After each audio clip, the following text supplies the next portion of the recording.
Imagine a mist. Imagine a soft grey mist lying over a green land at the very end of the day, over low rounded hills and dark woods of oak and hazel, over still black pools and slow rivers, over a coastline of grey stone where the cold sea breathes against the cliffs and the gulls have gone quiet for the night. Imagine the last light failing in the west, the long northern dusk that lingers and lingers, the green of the hills going blue and then grey and then dark, and the mist rising from the wet ground and the water, drifting between the trees, softening every edge until the whole world seems to dissolve into a grey and gentle uncertainty, where the solid earth and the drifting cloud and the falling night all blur into one. And imagine, somewhere out in that mist, half seen and half imagined, a low green mound rising from a field, an ancient grassy hill, smooth and rounded, with a dark stone doorway at its foot. And imagine that within that mound, beneath that quiet green hill, there is a doorway into another world. For this is the heart of the old Celtic imagination, and it is where we will wander tonight. The sense that the world we see is not the only world, that just beyond the mist, just beneath the green hills, just across the still water, or through the hollow hill, there lies another country, another world, a land of gods and the dead and the ever young, a shining country of feasting and music and endless summer, separated from our own by only the thinnest of veils, a veil that grows thin and parts at certain places and certain times, at the turning of the year, in the grey hour between the light and the dark, in the mist on the edge of the world. The ancient Celts believed, or told, or dreamed, that this other world lay all around them and beneath them and just out of sight, and that heroes and wanderers and the favoured and the doomed might pass into it and sometimes, changed forever, pass back out again. And from that belief, that dream, that sense of the thinness of the world and the nearness of the magic behind it, came one of the richest and strangest and most beautiful bodies of myth that the human imagination has ever produced. Tonight we will wander through that body of myth, through the old stories of the Celtic peoples, the gods and the heroes and the monsters and the lovers, the great battles of the divine races and the deeds of the warrior champions, the doomed loves and the journeys to the other world, and the slow fading of the old gods into the green hills where, the stories say, they dwell still. We will meet the Tuatha Dé Danann, the shining people of the goddess Danu, the old gods of Ireland who came out of the mist and fought for the land and then, defeated by mortal men, withdrew not away but down into the hollow hills, becoming the fairy folk, the people of the mounds. We will meet Lugh of the many skills and the Dagda, with his great cauldron and his magic club, and the Morrigan, the phantom queen of battle and death. We will meet Cú Chulainn, the Hound of Ulster, the greatest of the Irish heroes, who held an entire army at bay alone at the ford. We will meet Fionn Cumhaill and his band of warrior hunters, the Fianna, and hear of the Salmon of Knowledge and the land of eternal youth. We will cross the sea to Wales and the strange enchanted tales of the Mabinogi, of the woman made of flowers and the cauldron that brings the dead back to life. And we will wander, at the last, among the great themes and the spirits and the festivals of the Celtic world, before the gods settle back into their green hills and the night closes over the land. These are not the myths of a single book or a single moment. They are the gathered dreams of many peoples across many centuries, half remembered, half lost, written down at last by Christian monks in medieval Ireland and Wales, long after the old gods had been driven underground, fragments and echoes of an older and wilder world, preserved like insects in amber in the manuscripts of a later age. They are tangled and strange and contradictory, as old myths always are. They do not fit neatly together. They shimmer and shift like the mist itself. But that is their beauty, and tonight we will not try to make them too tidy. We will simply wander into the mist, and let the old stories rise around us, and follow them where they lead, into the other world, and back again, through the long and gentle dark. So let the mist rise. Let the green hills go dark, and the still water grow black, and the long dusk deepen into night. Let the veil between the worlds grow thin, and let us step, quietly, through the dark stone doorway at the foot of the green and ancient hill, into the old dream of the Celtic otherworld, and begin. Before we follow the old stories into the otherworld, we must ask who dreamed them, who the Celts were, and how their myths came down to us across the long centuries, fragmentary and strange, from a world that has otherwise almost entirely vanished. For the Celtic myths are unusual among the great mythologies of the world in the manner of their survival, and understanding that manner is the key to understanding the stories themselves. why they take the shapes they do, why they are at once so ancient and so late, so pagan and so touched by other hands, so whole in their atmosphere and so broken in their detail. The Celts were not a single nation or empire, but a vast family of peoples, sharing related languages and a broadly similar culture, who in the centuries before the Roman age spread across an enormous swath of Europe, from the British Isles in the west across Gaul, which is modern France, through the Alps and into northern Italy, across Central Europe, down into Spain, and even, in great migrations, into the Balkans and as far as Anatolia in the east. They were a people of the Iron Age, warriors and herders and farmers, skilled metalworkers who made beautiful weapons and ornaments of bronze and gold and iron, organized into tribes and led by warrior aristocrats and kings, fierce in battle and famous among their Mediterranean neighbors for their courage and their wildness and their strange customs. They built no great cities of stone, no vast empires of the kind their Roman and Greek contemporaries built. Their world was one of hill forts and farmsteads and sacred groves, of cattle and feasting and the boasts of warriors, of a society bound together not by written law and bureaucracy, but by custom and kinship and the spoken word. And it is that last point, the spoken word, that shaped everything about how their myths have come to us. For the Celts, though they were far from unsophisticated, did not, for the most part, write down their sacred lore. They had writing available to them. They used it for some purposes, but their religious and mythological and legal traditions were preserved and transmitted orally by a class of highly trained specialists, the druids, the priests and judges and keepers of wisdom, and the bards and poets, the Fillid, who held the genealogies and the stories and the praise poetry of the tribes. These were learnt men and women who underwent long years of training, memorizing vast quantities of lore, holding in their minds the accumulated tradition of their people. The knowledge was sacred, and it was deliberately kept oral, unwritten, held in the living memory and the spoken word, rather than committed to the dead page. And so, for as long as that world endured, the myths lived not in books, but in the voices of the poets, recited in the feasting halls and around the fires, passed from master to pupil across the generations, a living and changing and breathing tradition. But that world did not endure. The Roman conquest swallowed the Celtic lands of the continent and much of Britain, and Roman culture and then Christianity transformed them, and the old Druidic order, the keepers of the oral law, faded and fell and at last died out. Across most of the old Celtic world, Gaul, Spain, Central Europe, Britain itself, in large part the native myths, were very largely lost, drowned in the tide of Roman and Christian civilization, surviving only in scattered fragments, in names and echoes, and the brief hostile notices of Greek and Roman writers who described the Celts from the outside. Had that been the whole story, we would know almost nothing of Celtic mythology, a few god names, a few customs reported by outsiders, and silence. But on the far western edge of the world, in two places that the Romans never fully conquered or never conquered at all, the old tradition survived long enough to be written down. In Ireland, which Rome never invaded, and in Wales, on the mountainous western edge of Britain, the native Celtic languages and the native learned classes and the native oral traditions endured into the Christian Middle Ages.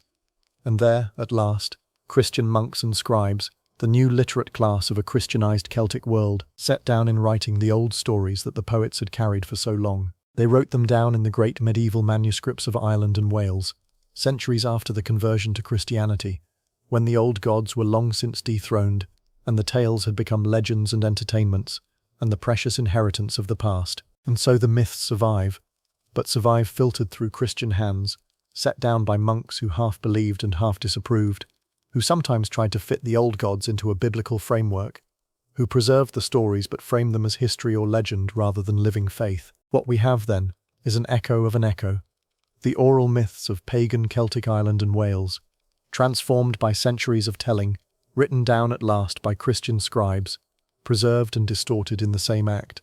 It is a strange and precious and broken inheritance, and it is the source of nearly everything we will wander through tonight. At the very centre of the Celtic imagination, the idea from which all the rest seems to flow, stands the Otherworld, and before we follow the gods and heroes through their adventures, we must dwell a while on this strange and beautiful conception, for it colours and shapes every story we will hear tonight. The Otherworld is not heaven, and it is not hell.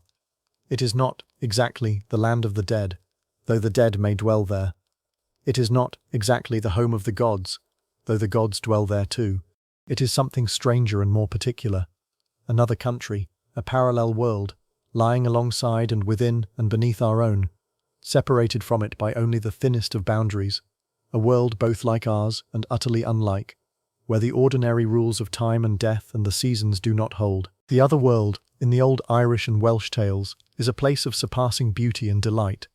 It is a land of eternal summer and endless youth, where no one grows old and no one falls sick and no one dies, where the trees are forever in leaf and laden with fruit and blossom at the same time, where there is feasting that never ends, the tables forever laden, the cup forever full, the meat forever fresh, where there is music of such sweetness that a mortal who hears it may stand entranced for what seems an hour, and find that 100 years have passed in the world of men, where there is no labour and no sorrow and no want, only the perpetual ease and pleasure and beauty of a perfected world. It is called by many names in the tales: the land of the young, Tir na Nog, the land of promise, the plain of delight, the land under wave, the land of women, the Isle of Apples. It lies sometimes beneath the green hills, in the hollow mounds that dot the Irish countryside, sometimes beneath the surface of lakes and the sea, sometimes on islands far out in the Western Ocean, beyond the edge of the known world, sometimes simply alongside our own world,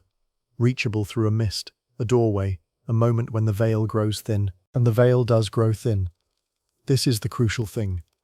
The other world is not sealed away, not unreachable, not separated from us by death alone. It presses close against our world, and at certain times and certain places the boundary thins and parts, and passage becomes possible, in both directions. At the great festival of Samhain, at the turning of the year from summer to winter, the boundary all but dissolves, and the dwellers of the other world may walk in our world, and the living may stray into theirs. At twilight, in the grey hour between day and night, neither one thing nor the other, the veil thins. At certain places, the ancient mounds, the lake shores, the misty groves, the thresholds and boundaries and in-between places, the worlds touch.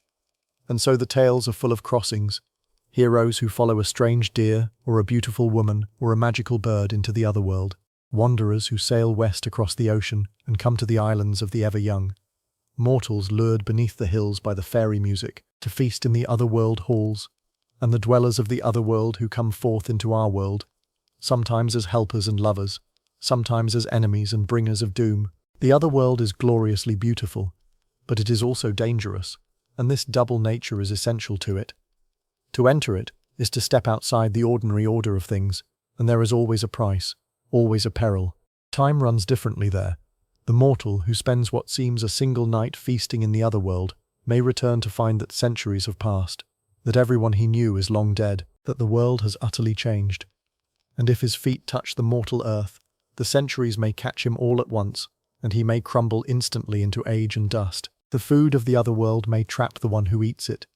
The love of an otherworld woman may draw a man away from the world of the living forever. The gifts of the other world may carry hidden curses. To deal with the other world is to deal with powers older and stranger and more potent than the human, powers that do not play by human rules, that offer beauty and delight and immortality, but exact strange and terrible prices. The Celtic otherworld is the dream of every human longing, for beauty, for youth, for an end to death and sorrow, and at the same time a warning about the cost of reaching for what lies beyond the proper bounds of mortal life. It is this combination, this shimmering doubleness of delight and danger, that gives the Celtic myths their particular flavour. Wistful, haunted, beautiful, sad. The sense always of a shining world just out of reach, glimpsed through the mist, longed for and feared, the country beyond the veil. The old Irish told the history of their land as a series of invasions, waves of peoples who came to Ireland, one after another, across the deeps of mythical time, each settling the land, each in turn overcome or destroyed or displaced by the next. This great scheme of successive settlings was gathered by the medieval Irish scholars into a work called the Lebor Gabala Érenn, the Book of the Taking of Ireland, the Book of Invasions, a vast pseudo-history that wove together native myth and biblical learning, tracing the peopling of Ireland from the days after Noah's flood down to the coming of the Gaels, the ancestors of the historical Irish. It is not history, of course.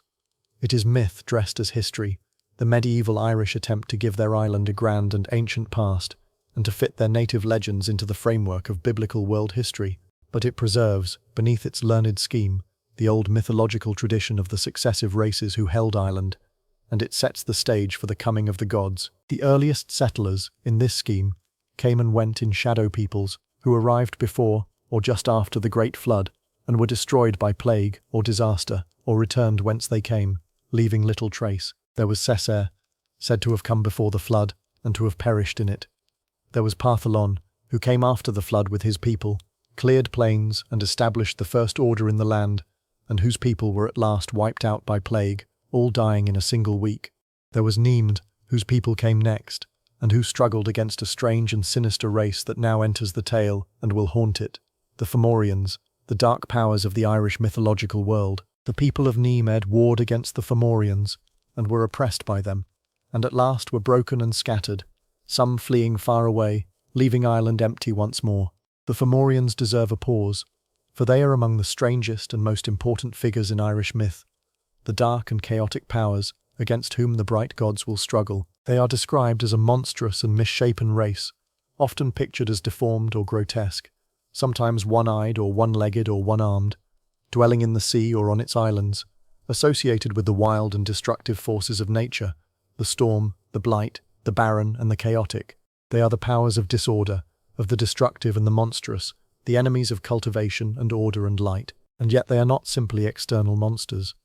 In the tangled way of myth, the Fomorians and the bright gods are intermarried, related, bound together, the powers of order and chaos descended from common stock and joined by marriage, so that the great conflict between them is also a conflict within a single divine family. They are the shadow side of the mythological world, the chaos against which order must perpetually struggle, the dark powers of the sea and the blight whom the shining gods must defeat, but never finally destroy. For chaos, like the sea, is never finally destroyed. After the scattering of the people of Neamd, two great peoples came to Ireland, descended, the tale says, from the survivors of Neamd's folk who had fled away and now returned. One was the Firbolg, the men of Bags, a people of somewhat lowly and earthy character in the tradition, who came and settled Ireland, divided it into provinces, established kingship and order, and held the land. And the other, coming after, descending from the mist in a great cloud, were the most important of all the mythological races of Ireland, the bright and shining gods themselves, the Tuatha Dé Danann, the people of the goddess Danu, the divine race whose deeds and battles and characters form the true heart of Irish mythology. With their coming, the old stories truly begin. The gods have arrived in Ireland, and the great mythological dramas of the divine world are about to unfold.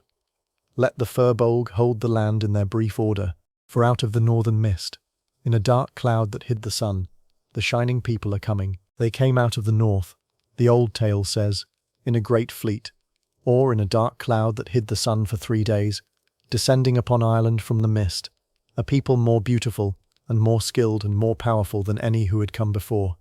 The Tuatha Dé Danann, the people of the goddess Danu. They were the gods of the old Irish, though the Christian scribes who wrote down their tales would not quite call them gods, naming them instead an ancient and wondrous race, a people of marvels, skilled beyond mortal measure in every art and craft and magic. But beneath the medieval framing, their divine nature shows through clearly. They are the old gods of Ireland, the bright powers of skill and craft and poetry and war and fertility, and their story is the central myth of the Irish divine world. They were called the people of Danu, after a mother goddess, Danu or Anu, a shadowy but important figure, the divine ancestress whose name they bore, a goddess of the land and its fertility and abundance, the mother of the gods. And they came bearing 4 great treasures, 4 talismans of power that they had brought from 4 mysterious cities in the northern islands of the world, where they had learnt their skill and magic. From the city of Fáilias they brought the Lea Fáil, the stone of destiny, the stone that cried out beneath the rightful king of Ireland. From Górias they brought the great spear of Lugh, a weapon that ensured victory to the one who wielded it. From Findias they brought the sword of Nuada, from which none could escape once it was drawn. And from Murias they brought the cauldron of the Dagda, the great vessel from which no company ever went away unsatisfied, the cauldron of endless plenty. These 4 treasures, the stone, the spear, the sword, the cauldron, are the emblems of the divine race, the talismans of sovereignty and victory and plenty, and they will recur, transformed, throughout the Celtic mythological imagination. The Tuatha De Danann were skilled in all things. but above all in the three great powers that the old Celtic world most prized: in craft, in magic, and in poetry. They had among them great craftsmen, Goibinu the smith, who forged weapons that never missed and never failed to kill, Credni the worker in bronze and gold, Lugh the wright, the carpenter. They had great masters of magic and learning and healing, Diarmuid Sect the physician, who could heal any wound, the druids and sorcerers who could raise storms and mists and illusions. They had Ogma, the champion of eloquence and strength, to whom the invention of the old Irish script was attributed, and they had their great gods, the Dagda, the good god, the father figure of vast power and vast appetite, Lugh, the many-skilled, the shining one, master of every art at once, the Morrigan, the phantom queen of battle, Brigid, goddess of poetry and healing and the forge, Nuada, their king. They were a people of light and skill and beauty, the bright powers of the Irish world, and when they came to Ireland, they came to take the land, and so they came to war. For the Firbolg held Ireland when the Tuatha Dé Danann descended from the mist, and the shining people demanded the land. Either the Firbolg must yield it, or share it, or fight for it. The Firbolg chose to fight, and so was fought the first of the two great battles that stand at the centre of the Tuatha Dé Danann story. The first battle of Mag Tuireadh, the first battle of the Plain of Pillars, where the gods met the Firbolg in war for the sovereignty of Ireland. We turn to that battle now, and to the wounding of a king that would set in motion the darker drama to come. The first battle of Mag Tuireadh was fought between the Tuatha Dé Danann, newly come to Ireland, and the Firbolg, who held the land, a great battle for the sovereignty of the island, fought on a western plain. The Tuatha Dé Danann were led by their king Nuada, a great and noble figure, the rightful sovereign of the shining people, and the battle was hard and long, for the Firbolg, though they would be defeated, were no weaklings, and they fought fiercely for their land. In the end the Tuatha Dé Danann prevailed, by their superior skill and magic, and the power of their champions, and the Firbolg were broken and overthrown, and Ireland passed into the hands of the gods. But the victory came at a cost that would shape everything that followed. For in the fighting, the king of the Tuatha Dé Danann, Nuada himself, lost his hand, cut off in combat, the sword hand of the king severed in the battle. And here we come to one of the most important and revealing ideas in the whole of Celtic myth.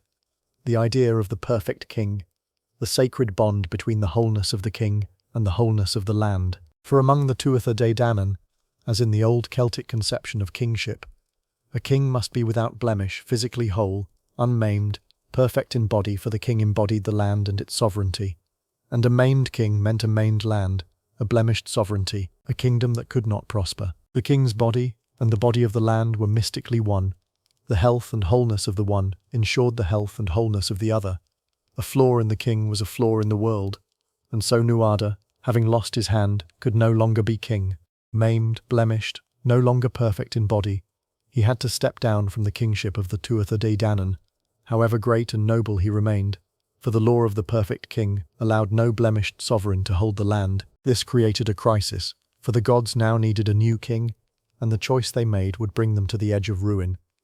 They chose Bress the Beautiful, a young man of surpassing beauty, whose name became a byword for loveliness, so fair that anything beautiful was said to be a Bress. But Bress was the child of a union between the Tuatha Dé Danann and their enemies the Fomorians. His father was a Fomorian, his mother one of the goddesses of the Tuatha Dé, and this mixed parentage, this blood of the dark chaotic powers running in the veins of the new king, would prove disastrous. For Bress, though beautiful, was a bad king, and in the old Celtic conception, the badness of a king was not merely a matter of personal vice, but a cosmic disorder, for the king's character, like the king's body, was bound to the prosperity of the land. Bress failed in the first duty of a Celtic king, generosity. The kings of the old Celtic world were bound above all to be open-handed, to feast their people, to give freely, to be the source of abundance and hospitality flowing out to all. For the generous king was the image of the fertile land, the giver of plenty, and stinginess in a king was a kind of blasphemy against the very nature of sovereignty. But Bress was mean. Under his rule, the hospitality of the gods' court failed. The great ones of the Tuatha Dé Danann came to his hall and were not feasted. The famous complaint was made that under Bress their knives were never greased and their breath did not smell of ale, that the warriors went hungry and dry in the king's hall, that the generosity that should flow from the king had dried up. Worse, Bress favoured his Fomorian kin, and under his rule the Tuatha de Danann fell into a kind of servitude to the Fomorians, oppressed, made to pay tribute, the bright gods reduced to bondage under a king who served the dark powers. The land suffered, the people suffered, the order of things was disturbed by the bad king, and at last the breaking point came in the form of a poet's satire. For Breeze insulted a poet, gave him a mean and ungenerous welcome, and the poet, in revenge, composed against him the first satire ever made in Ireland, a poem of mockery so potent that, in the magical understanding of the Celtic world, it raised blisters on the king's face and marred his beauty, and a blemished king could not rule. Breeze, his face marked by the poet's satire, his beauty ruined, fell from the kingship as surely as Nuada had fallen by the loss of his hand, overthrown not by a sword, but by a poem, in a perfect expression of the Celtic faith in the magical power of the poet's word. Breeze, deposed and disgraced, fled to his Fomorian kin and roused them to war, for he would have his kingdom back, and the Fomorians, the dark powers of the sea, gathered their host to crush the Tuatha de Danann and reduce them once more to bondage. Meanwhile, the gods had restored Nuada to the kingship, for the physician Diarmuid Checht had made for him a wondrous hand of silver, a working hand of metal that moved like a living one, so that Nuada became whole again, Nuada of the Silver Hand, as he was now called, and could rule once more. But the threat of the Fomorians loomed. The great war was coming, and into this moment of gathering crisis there came to the court of the gods a stranger who would change everything. Lugh, the Shining One, the many-skilled, the greatest of all the gods of the Irish. Lugh's coming to the court of Nuada at Tara is one of the most beautiful scenes in Irish myth. He came to the gate of the royal hall, a young man radiant and beautiful, and sought entry. But the doorkeeper told him that none might enter the hall of the king unless he possessed an art or skill, for this was a court of the skilled, and each who entered must bring some mastery. And so began the famous exchange. "What art do you practice?" asked the doorkeeper. "I am a builder," said Lugh. "We have no need of a builder," said the doorkeeper. "We have a builder already." "I am a smith," said Lugh.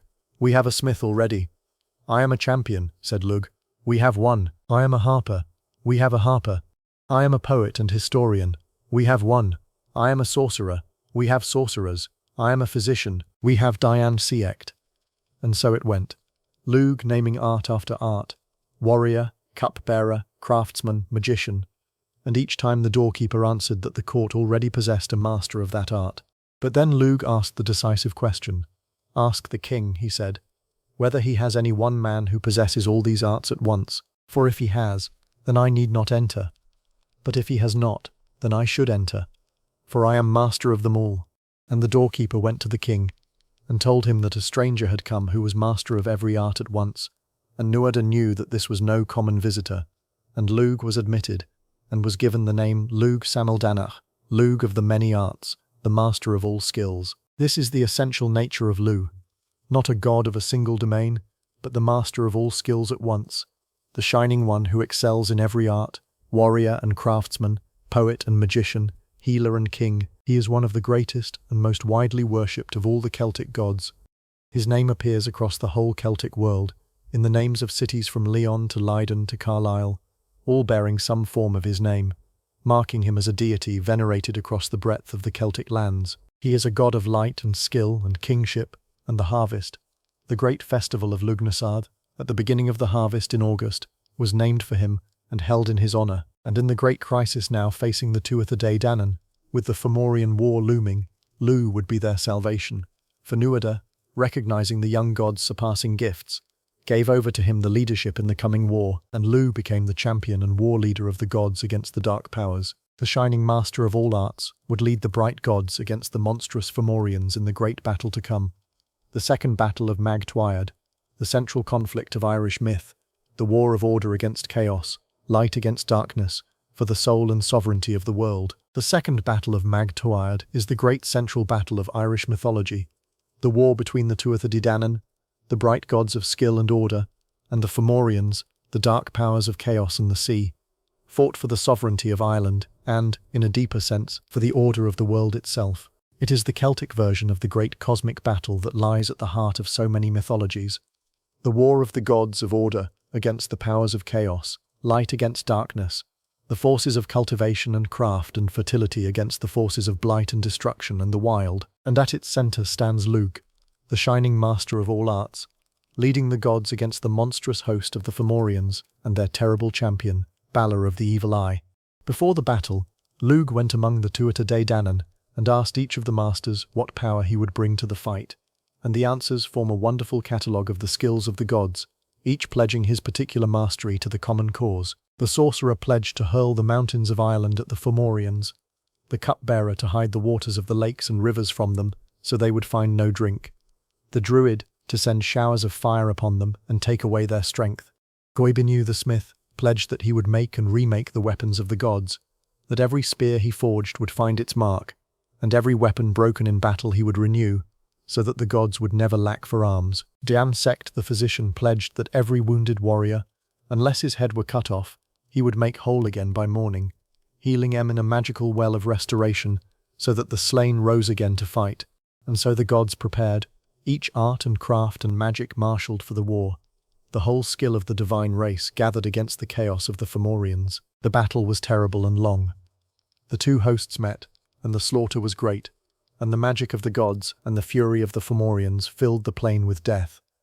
The smith remade the weapons, the physician healed the wounded in his well, the warriors fought and fell and rose again. But the Fomorians had their own terrible champion, the figure who looms over the whole battle, Balor, called Balor of the Evil Eye, the most fearsome of all the Fomorians, a giant whose single great eye, when its lid was raised, struck dead with its venomous gaze every warrior it looked upon, withering whole armies. So deadly was Balor's eye, that it took several men with hooks to raise its heavy lid, and when it opened, no host could stand before it. Balor was the very image of the destructive power of chaos, the death-dealing gaze, the blight that withers all it falls upon. And as the battle raged, Balor raised his terrible eye, and even Nuada of the Silver Hand, the king of the gods, fell before its gaze, slain by the death-dealing eye. But there was a prophecy about Balor, and it was the hinge of the whole tale. It had been foretold that Balor would be slain by his own grandson, and Balor, like many a figure in myth who hears such a prophecy, had tried to prevent it, shutting away his only daughter, so that she might never bear a child. But the prophecy could not be evaded. His daughter bore a son in secret, and that son was Lugh. Lugh, the Shining One, was the grandson of Balor, the child of the prophecy, the one fated to slay the terrible champion of the Fomorians. And now, on the plain of Mag Tuireadh, with Nuada slain and the battle hanging in the balance, grandson and grandfather came face to face, as Balor's great eye began to open, its lid being raised to loose its death upon the host of the gods. Lugh struck, with his sling, or with his great spear, the tale is told in different ways, and his cast drove the terrible eye back through Balor's own head, so that the death-dealing gaze, turned backward, fell now upon the Fomorians themselves, withering Balor's own host with the venom of their champion's eye. Balor fell, slain by his grandson, as the prophecy had foretold, and with the fall of their terrible champion, the Fomorians were broken. The Tuatha Dé Danann prevailed, the dark powers were defeated and driven back into the sea. Order triumphed over chaos, light over darkness, the bright gods over the monstrous host. Lugh, the master of all arts, the slayer of Balor, stood victorious, and the sovereignty of Ireland was secured for the Shining People. Yet, in the way of Celtic myth, the victory was not an absolute annihilation. The Fomorians were defeated, but not destroyed. Chaos was driven back, but not abolished, for the powers of the wild and the destructive, like the sea from which the Fomorians came, can be held at bay, but never finally ended. And there is a beautiful coda to the battle. The captured Brez, the bad king whose misrule had begun the war, pleaded for his life and was spared, but only in exchange for knowledge, for he agreed to teach the Tuatha Dé Danann the secrets of ploughing and sowing and reaping, the arts of agriculture, the right times for the working of the land. The chaos-tainted king bought his life with the gift of the knowledge of farming, so that even from the defeated dark powers there came, in the end, a gift of fertility and cultivation to the victorious gods, a characteristically Celtic turn in which the conflict of order and chaos ends not in simple destruction, but in an uneasy and fruitful exchange. Among all the gods of the Tuatha Dé Danann, none is more vivid, more earthy, more strange and powerful, and oddly comic than the Dagda, the good god, as his name is often understood, though good here means not morally good, but good at everything, good in the sense of all-capable, the great god of many powers. The Dagda is a father figure among the gods, a deity of immense power and immense appetite, associated with abundance, fertility, the earth, plenty, life and death, magic and the seasons. He is one of the chief gods of the Old Irish, and he is painted in the tales with a wonderful vividness. A great, powerful, somewhat grotesque and comic figure, vast in his appetites for food and for love, possessed of strange and potent magical objects, embodying the fertile abundance and the rough vitality of the earth itself. The Dagda possessed 3 great treasures, and each tells us something about his nature. The first was his cauldron, the cauldron of plenty, one of the 4 great treasures the Tuatha Dé Danann had brought from the northern cities, a vessel from which no company ever went away unsatisfied, the bottomless cauldron of abundance, forever full, feeding all who came to it. The cauldron is the emblem of the Dagda's nature as a god of plenty and abundance, the inexhaustible source of nourishment, the divine provider, and the magic cauldron of plenty will echo throughout Celtic myth, a recurring image of abundance and even of rebirth. The second treasure was his club, or mace, an enormous weapon, so great that it had to be dragged on wheels, and so potent that with one end it could slay 9 men at a blow, while with the other end it could restore the dead to life. The club that kills and revives, that deals death with one end and life with the other, embodies the Dagda's nature as a god of both death and life. The 2 powers held together in a single instrument, the lord of the cycle of dying and renewal. And the third treasure was his harp, a great living harp that could play 3 strains, the strain of sorrow that made all who heard it weep, the strain of joy that made all laugh, and the strain of sleep that sent all who heard it into slumber. With his harp the Dagda commanded the emotions and even the consciousness of those around him, the music of the god ordering the feelings of the world, calling forth grief and gladness and rest at his will. There is a famous and wonderfully earthy tale of the Dagda, from the time before the second battle of Mag Tuiread, when he went to the camp of the Fomorians, ostensibly to spy or to negotiate a truce, and the Fomorians, to mock him, prepared for him an enormous quantity of porridge, vast cauldrons of it, filled with meal and milk and fat and whole pigs and goats and sheep, and demanded, on pain of death, that he eat all of it, thinking to shame or destroy him with the impossible feast. But the Dagda, god of vast appetite, took up his great ladle, a ladle so large that a man and a woman could lie in it together, and ate the whole monstrous meal, scraping the cauldron clean, until his belly swelled enormous and round. The tale dwells, with broad and earthy humour, on the Dagda's gargantuan appetite and the comic spectacle of his swollen belly, and it captures the particular character of this god, at once mighty and grotesque, dignified and absurd, the embodiment of the rough, abundant, comic, fertile vitality of the earth, a god you might laugh at and revere at once. The Dagda is not a remote and dignified skyfather. He is the earth itself in its rough abundance and its endless cycle of consuming and producing, dying and renewing, the great good god of plenty and power and life. If the Dagda is the rough abundance of the earth, the Morrigan is its dark and terrible counterpart, the goddess of war and death and fate, the Phantom Queen, one of the most powerful and frightening and fascinating figures in all of Celtic myth. Her name is variously understood the Great Queen, or the Phantom Queen, and she is a goddess of battle and slaughter, of sovereignty and death, of prophecy and fate, a shape-shifting deity who haunts the battlefields of Irish myth in many forms, foretelling death, choosing the slain, embodying the terror and the inevitability of war and mortality. She is not a goddess of clean and noble warfare. She is the dark and dreadful face of battle, the carrion crow over the field of the dead, the bringer of doom. The Morrigan often appears as a triple figure, or as one of 3 sisters or aspects. The Morrigan, the Bad, and the Macha, 3 war goddesses who sometimes blur into one, the triple goddess of battle and death. This triplicity is deeply characteristic of Celtic religion, which loved the sacred number 3 and often conceived its deities in threes, 3 aspects of a single power. As the Bad, she takes the form of the carrion crow or raven, the bird of the battlefield, croaking over the slaughter, settling on the shoulders of the doomed. The sight of the battle crow was an omen of death. She has the power of prophecy, foretelling the outcomes of battles, chanting prophecies of doom and of the world's end. She can take many shapes: the beautiful young woman, the hideous old hag, the crow, the eel, the wolf, the cow, shifting form at will, for she is a goddess of the uncanny and the transformative, as well as of war and death. The Morrigan plays a great role in the tales of the heroes, and above all in the story of Cú Chulainn, the greatest of the Irish champions, whom we will meet later tonight.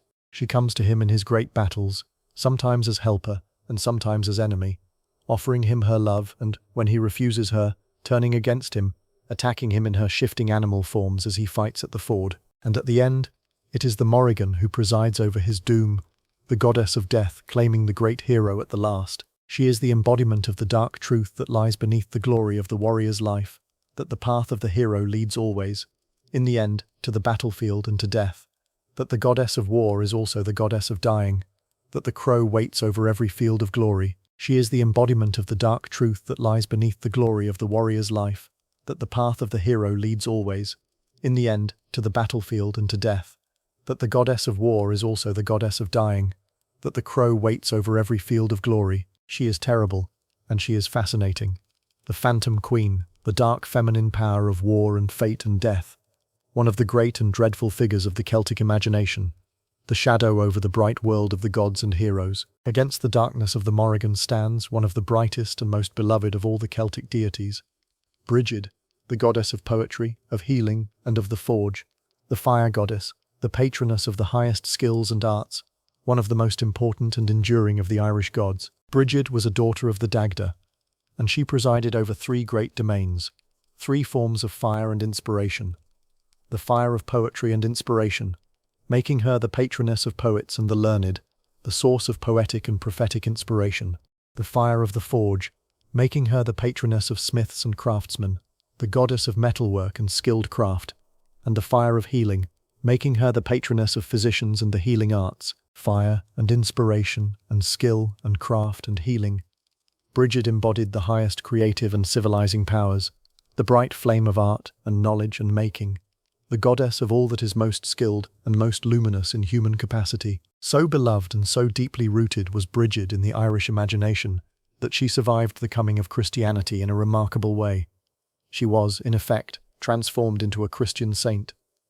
Saint Brigid of Kildare, one of the great patron saints of Ireland, second only to Patrick himself, carries forward much of the old goddess. Her association with fire, a sacred fire, was tended at Kildare, with healing, with poetry and craft, with the protection of the land and its abundance, with the early spring festival of Imbolc that bears her name. The old fire goddess of poetry and the forge flowed into the Christian saint, the pagan deity, and the Christian holy woman, merging across the conversion, so that Brigid endured, in altered form, through all the long Christian centuries, one of the most striking examples of the survival of the old gods beneath new names. To this day, the figure of Brigid, goddess and saint at once, remains beloved in Ireland, the bright flame of inspiration and healing and craft burning on across the millennia. Around these great gods, the Dagda, the Morrigan, Brigid, Lugh, Nuada, gathered the lesser deities of the Tuatha Dé Danann, each with his domain and his skill. There was Manannán mac Lir, the god of the sea, one of the most important and beautiful figures of the Irish pantheon, the lord of the ocean and the otherworld islands beyond it, who rode the waves in his chariot, whose realm was the sea and the lands beneath and beyond it, who was a great magician and a guardian of the otherworld, often appearing as a guide and helper to those who journeyed to the lands across the sea. The Isle of Man bears his name, and he is associated with mist and the sea and the passage to the otherworld, a deity of immense and benevolent power, the master of the waves. There was Ogma, the champion of eloquence and strength, the god of speech and language, to whom the invention of the Ogham script, the old Irish alphabet of lines and notches, was attributed, the god in whom eloquence and physical strength were united, the power of the word and the power of the arm together. There was Dian Shecht, the great physician of the gods, the master of healing, who made Nuada's silver hand and who healed the wounded in the magical well at Mag Tuireadh. There was Goibniu the smith, with his brother craftsmen Credni and Luchta, the divine artisans whose work armed the gods. And there were the goddesses of the land and sovereignty, Eriu, from whom Ireland takes its name, and her sisters, the goddesses who embodied the land itself and its sovereignty, whom the king must symbolically wed to rule. Together they formed the bright company of the Irish gods, the people of Danu, the shining race who held Ireland after the defeat of the Fomorians, until the coming of the last invaders, the mortal Gaels, before whom even the gods would have to yield. The Tuatha Dé Danann had defeated the Firbolg and the Fomorians. They held Ireland. They were the bright gods, the masters of the land.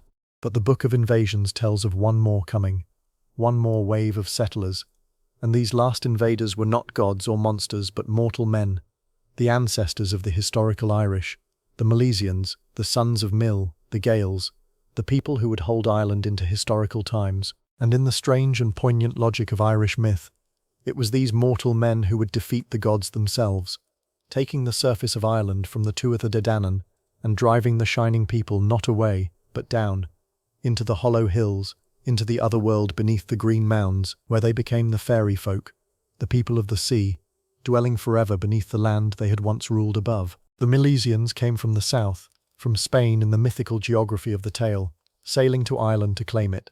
As they approached, the three goddesses of sovereignty, Iriu and her sisters Banba and Fodla, the goddesses who embodied the land itself, each came to the invaders and asked that the island be named for her, and Iriu's name was the one that held, so that Ireland is Iri, the land of Iriu, named for the goddess of its sovereignty. The Tuatha Dé Danann raised their magic against the invaders, conjuring storms and mists to drive the Milesian ships from the shore. But the Milesians had their own poet and wise man, Morrigan, who chanted a great mystical poem, one of the most famous and beautiful pieces in early Irish literature, in which the poet identifies himself with all things. I am the wind on the sea, I am the wave of the ocean, I am the stag of seven tines, and by the power of his poetry calmed the magic storm and brought the ships to land. The mortal Gaels came ashore, and met the Tuatha Dé Danann in battle, and, in the great reversal at the heart of the tale, defeated the gods, winning the sovereignty of Ireland for mortal men. But the gods were not destroyed, and here is the heart of the matter, the idea that would shape the whole later Celtic imagination. A division was made. The mortal Milesians would have the surface of Ireland, the land above the ground, the visible world. But the Tuatha Dé Danann would have the world below, the other world beneath the green hills, the realm within the ancient mounds, the Dagda, or in some tellings Manannan, a portion to each of the gods, a sea, a fairy mound, a dwelling beneath the earth, and the shining people withdrew from the surface world into these hollow hills, into the great ancient burial mounds that dot the Irish landscape. Above all, the great mound of Brunaboon, Newgrange, the vast and ancient passage tomb on the River Boyne, which Irish myth made the dwelling of the gods. There, beneath the green mounds, the Tuatha Dé Danann dwelt on, no longer the rulers of the visible world but the powers beneath it, becoming over time the Ouse Sea, the people of the mounds, the fairy folk, the shining gods of old transformed into the fairies of Irish folklore, the dwellers in the hollow hills, the otherworld people who would haunt the Irish imagination ever after. This is one of the most beautiful and characteristic ideas in all of Celtic myth, that the old gods did not die and did not depart, but went under the hills, into the otherworld that lies just beneath and beside our own, where they dwell still, invisible, immortal, powerful, just out of sight. Beneath the green mounds and across the thin veil, the shining people who once ruled the land and now haunt its hidden depths. It is why the Irish landscape, in the old belief, was alive with the fairy folk, why the ancient mounds were places of power and danger, why one did not lightly disturb a fairy fort or stray onto a fairy path, why the people of the sea might still steal mortals away into the hills or come forth on the great festivals when the veil grew thin. The gods became the fairies, the mythology flowed into folklore, the shining people went under the hill and dwelt there, in the other world of endless youth and beauty, and dwell there still, the old stories say, beneath the green and quiet hills of Ireland, behind the thin and shimmering veil, and with the gods gone under the hill. The age of the gods gives way to the age of the heroes, to the great mortal champions whose deeds fill the next great body of Irish myth. To them, and to the greatest of them all, we now turn. We leave now the age of the gods, and enter the age of the heroes, and we cross from the mythological cycle, the tales of the Tuatha Dé Danann, into the greatest of the Irish heroic cycles, the Ulster cycle, the body of tales centred on the kingdom of Ulster in the far north of Ireland, on its king and its warriors, and above all on its supreme champion, Cú Chulainn, the Hound of Ulster, the greatest hero of Irish myth. These are tales of a different order from the divine myths, tales of mortal heroes, of cattle raids and single combats and feasts and feuds, of a warrior aristocracy whose values and world they vividly preserve. And yet the gods are never far away, moving among the heroes, fathering them, helping and hindering them, for the boundary between the divine and the human is always thin in the Celtic imagination. The world of the Ulster cycle is the world of the old Celtic warrior aristocracy, preserved in these tales as if in amber, a world that scholars believe reflects in its outlines the actual society of the pagan Celtic Iron Age, the world the classical writers described, the world before Rome and Christianity. It is a heroic world, a world of warriors and kings and their followers, organized around the warband and the feast and the cattle herd, governed by honor and the boast and the single combat. Wealth is counted in cattle. The great cattle raid is the characteristic act of war. The warriors contend endlessly for precedence and honor, for the champion's portion at the feast, for glory and reputation. It is a world of chariots. The warriors fight from chariots, driven by their charioteers, in the old manner that Rome had long abandoned but that survived on the Celtic fringe.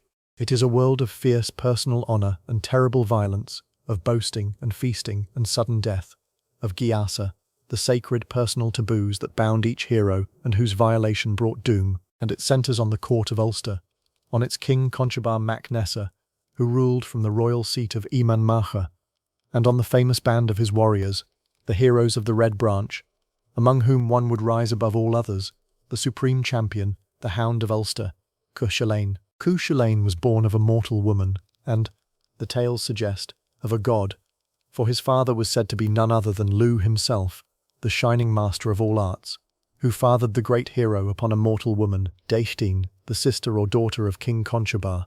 The circumstances of his birth are told in strange and shifting ways, as such things are in myth, with hints of divine conception and miraculous origin. But the essential point is clear.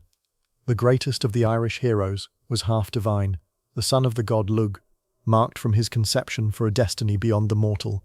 He was born and named Setanta, and he was raised among the nobles of Ulster, a child of the royal house, marked from the first by extraordinary gifts.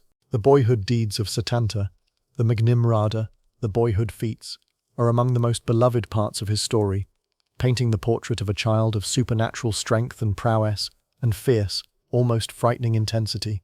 As a small boy, hearing of the boy troop at Emain Masha, the band of noble youths who trained in arms and sport at the king's court, Setanta set off alone to join them, and arriving uninvited, was set upon by the whole troop of older boys, who took offence at his presumption, and the small child fought off the entire boy troop single-handed. Such was his prowess even as a little boy, until the king intervened and the boy was taken under his protection. The tales of his boyhood are full of such feats, extraordinary displays of strength and speed and skill and ferocity, the child already showing the supernatural prowess and the fierce, dangerous intensity that would mark the grown hero. But the most famous tale of his boyhood is the one that gave him his name, the name by which he would be known forever, Cú Chulainn, the Hound of Cuchulain. When Setanta was still a boy, the king and his nobles went to a feast at the house of Cuchulain, a smith, a wealthy craftsman who had a great and savage hound, a fierce guard dog that protected his house and lands. The boy Setanta was to follow on later, and the king, forgetting the boy still to come, told Cuchulain to loose the great hound to guard the house for the night. And when Setanta arrived, the savage hound rushed upon him to tear him apart. But the boy, with no weapon but a ball and a hurling stick, or seizing the great dog in his bare hands, killed the fierce hound, dashing it against a stone or driving the ball down its throat, destroying the beast that would have killed him. Colin the smith was grieved, for the hound had been the guardian of his house and herds, and now he was left defenceless.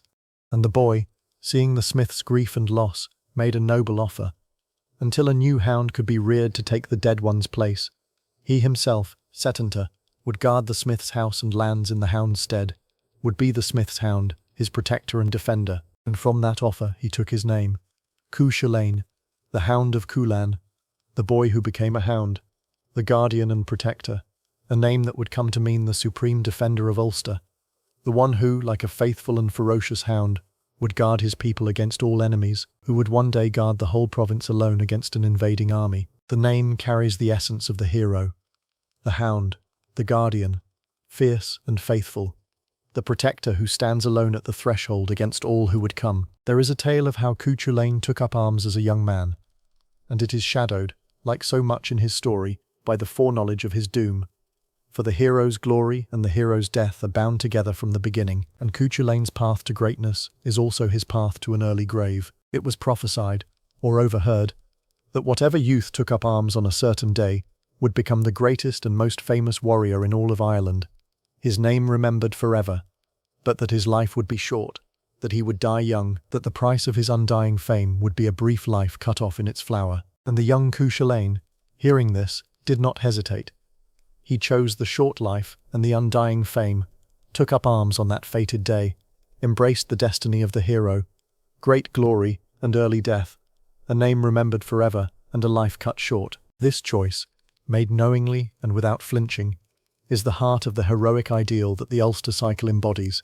The warrior who chooses glory over length of days, who would rather blaze briefly and be remembered forever than live long and be forgotten, who accepts death as the price of greatness. It is the same choice made by Achilles in the Greek tradition, and it marks Cú Chulainn as a hero of the same ancient and tragic kind, the doomed champion who knows his fate and embraces it. There is a long and charming tale of how Cú Chulainn wooed his wife, Emma, the wooing of Emma, a story of courtship conducted through riddles and wit and trial. Cú Chulainn sought Emma, a maiden of beauty and intelligence and many gifts, and their courtship was a contest of wits, the two speaking to each other in riddling, elusive language, testing each other's cleverness. But Emma's father, Forgall, opposed the match, not wishing to give his daughter to the young warrior, and he set Cú Chulainn a series of impossible tasks and obstacles, hoping to be rid of him. And chief among these was the demand that Cú Chulainn go away to perfect his skill in arms, travelling to a distant land to train under a great warrior woman, in the hope that he would die in the attempt. And so Cú Chulainn set off on the journey that would make him the supreme warrior of Ireland, the journey to Scathach. For the master under whom Cú Chulainn would perfect his art of war was a woman, Scathach, a great warrior woman and teacher of heroes, who dwelt in a fortress in a far and difficult land, beyond perilous passages, to whom the greatest warriors came to learn the highest arts of combat. This motif of the warrior woman, the female master of arms who trains the male hero, is a striking feature of the Celtic tradition, which gave to women warriors and warrior queens a prominence unusual among ancient mythologies. Cú Chulainn made his way to Scathach's fortress, crossing the perilous bridge that led to it, the bridge that threw off all who stepped on it unskillfully, which Cú Chulainn crossed by his famous salmon leap, a great bounding spring, and there he trained under Scathach, learning the highest feats of arms, the secret skills of the master warrior. And there Scathach gave him the weapon that would become his own, the gay bolg, the terrible barbed spear, a dreadful weapon thrown with the foot, that entered the body as a single point but opened within into many barbs so that it could not be drawn out without killing, a weapon of certain death, given to Cú Chulainn alone, that he would use in his most terrible and most tragic combat. Trained by Scathach, armed with the gay bolg, master now of all the arts of war, Cú Chulainn returned to Ireland to claim Emma and to take his place as the supreme champion of Ulster, just in time for the greatest of all his trials, and the central epic of the Ulster cycle, the great cattle raid, the Táin Bó Cúailnge, when he would stand alone against the armies of Ireland. The Táin Bó Cúailnge, the cattle raid of Cooley, is the great epic of the Ulster cycle, and one of the central works of all Irish literature. The long heroic tale of the war that came upon Ulster, and of Cú Chulainn's defence of the province alone against the gathered armies of Ireland. It is the nearest thing the Irish tradition has to a national epic, a vast and sprawling tale of war and heroism and tragedy, and at its centre stands Cú Chulainn at the height of his glory and his doom.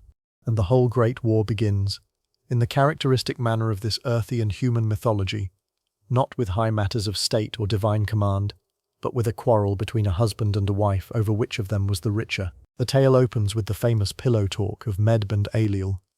Medb, the great queen of Connacht, the Western Kingdom, one of the most vivid and formidable figures in all of Irish literature, a queen of fierce will and pride and appetite, who ruled in her own right and took and discarded kings as her consorts, and her husband Ailill. Lying abed one night, the two fell to comparing their possessions, each boasting of being the wealthier and the greater, and they had all their goods brought out and counted against each other, their flocks and herds, their treasures, their household stuff, and in everything they were found equal, matched possession for possession, save in one thing only. Among Ailill's cattle was a great and magnificent bull, the Finbanna, the white-horned, a bull of surpassing size and splendour, and Med had no bull to match it. This one inequality galled the proud queen beyond bearing.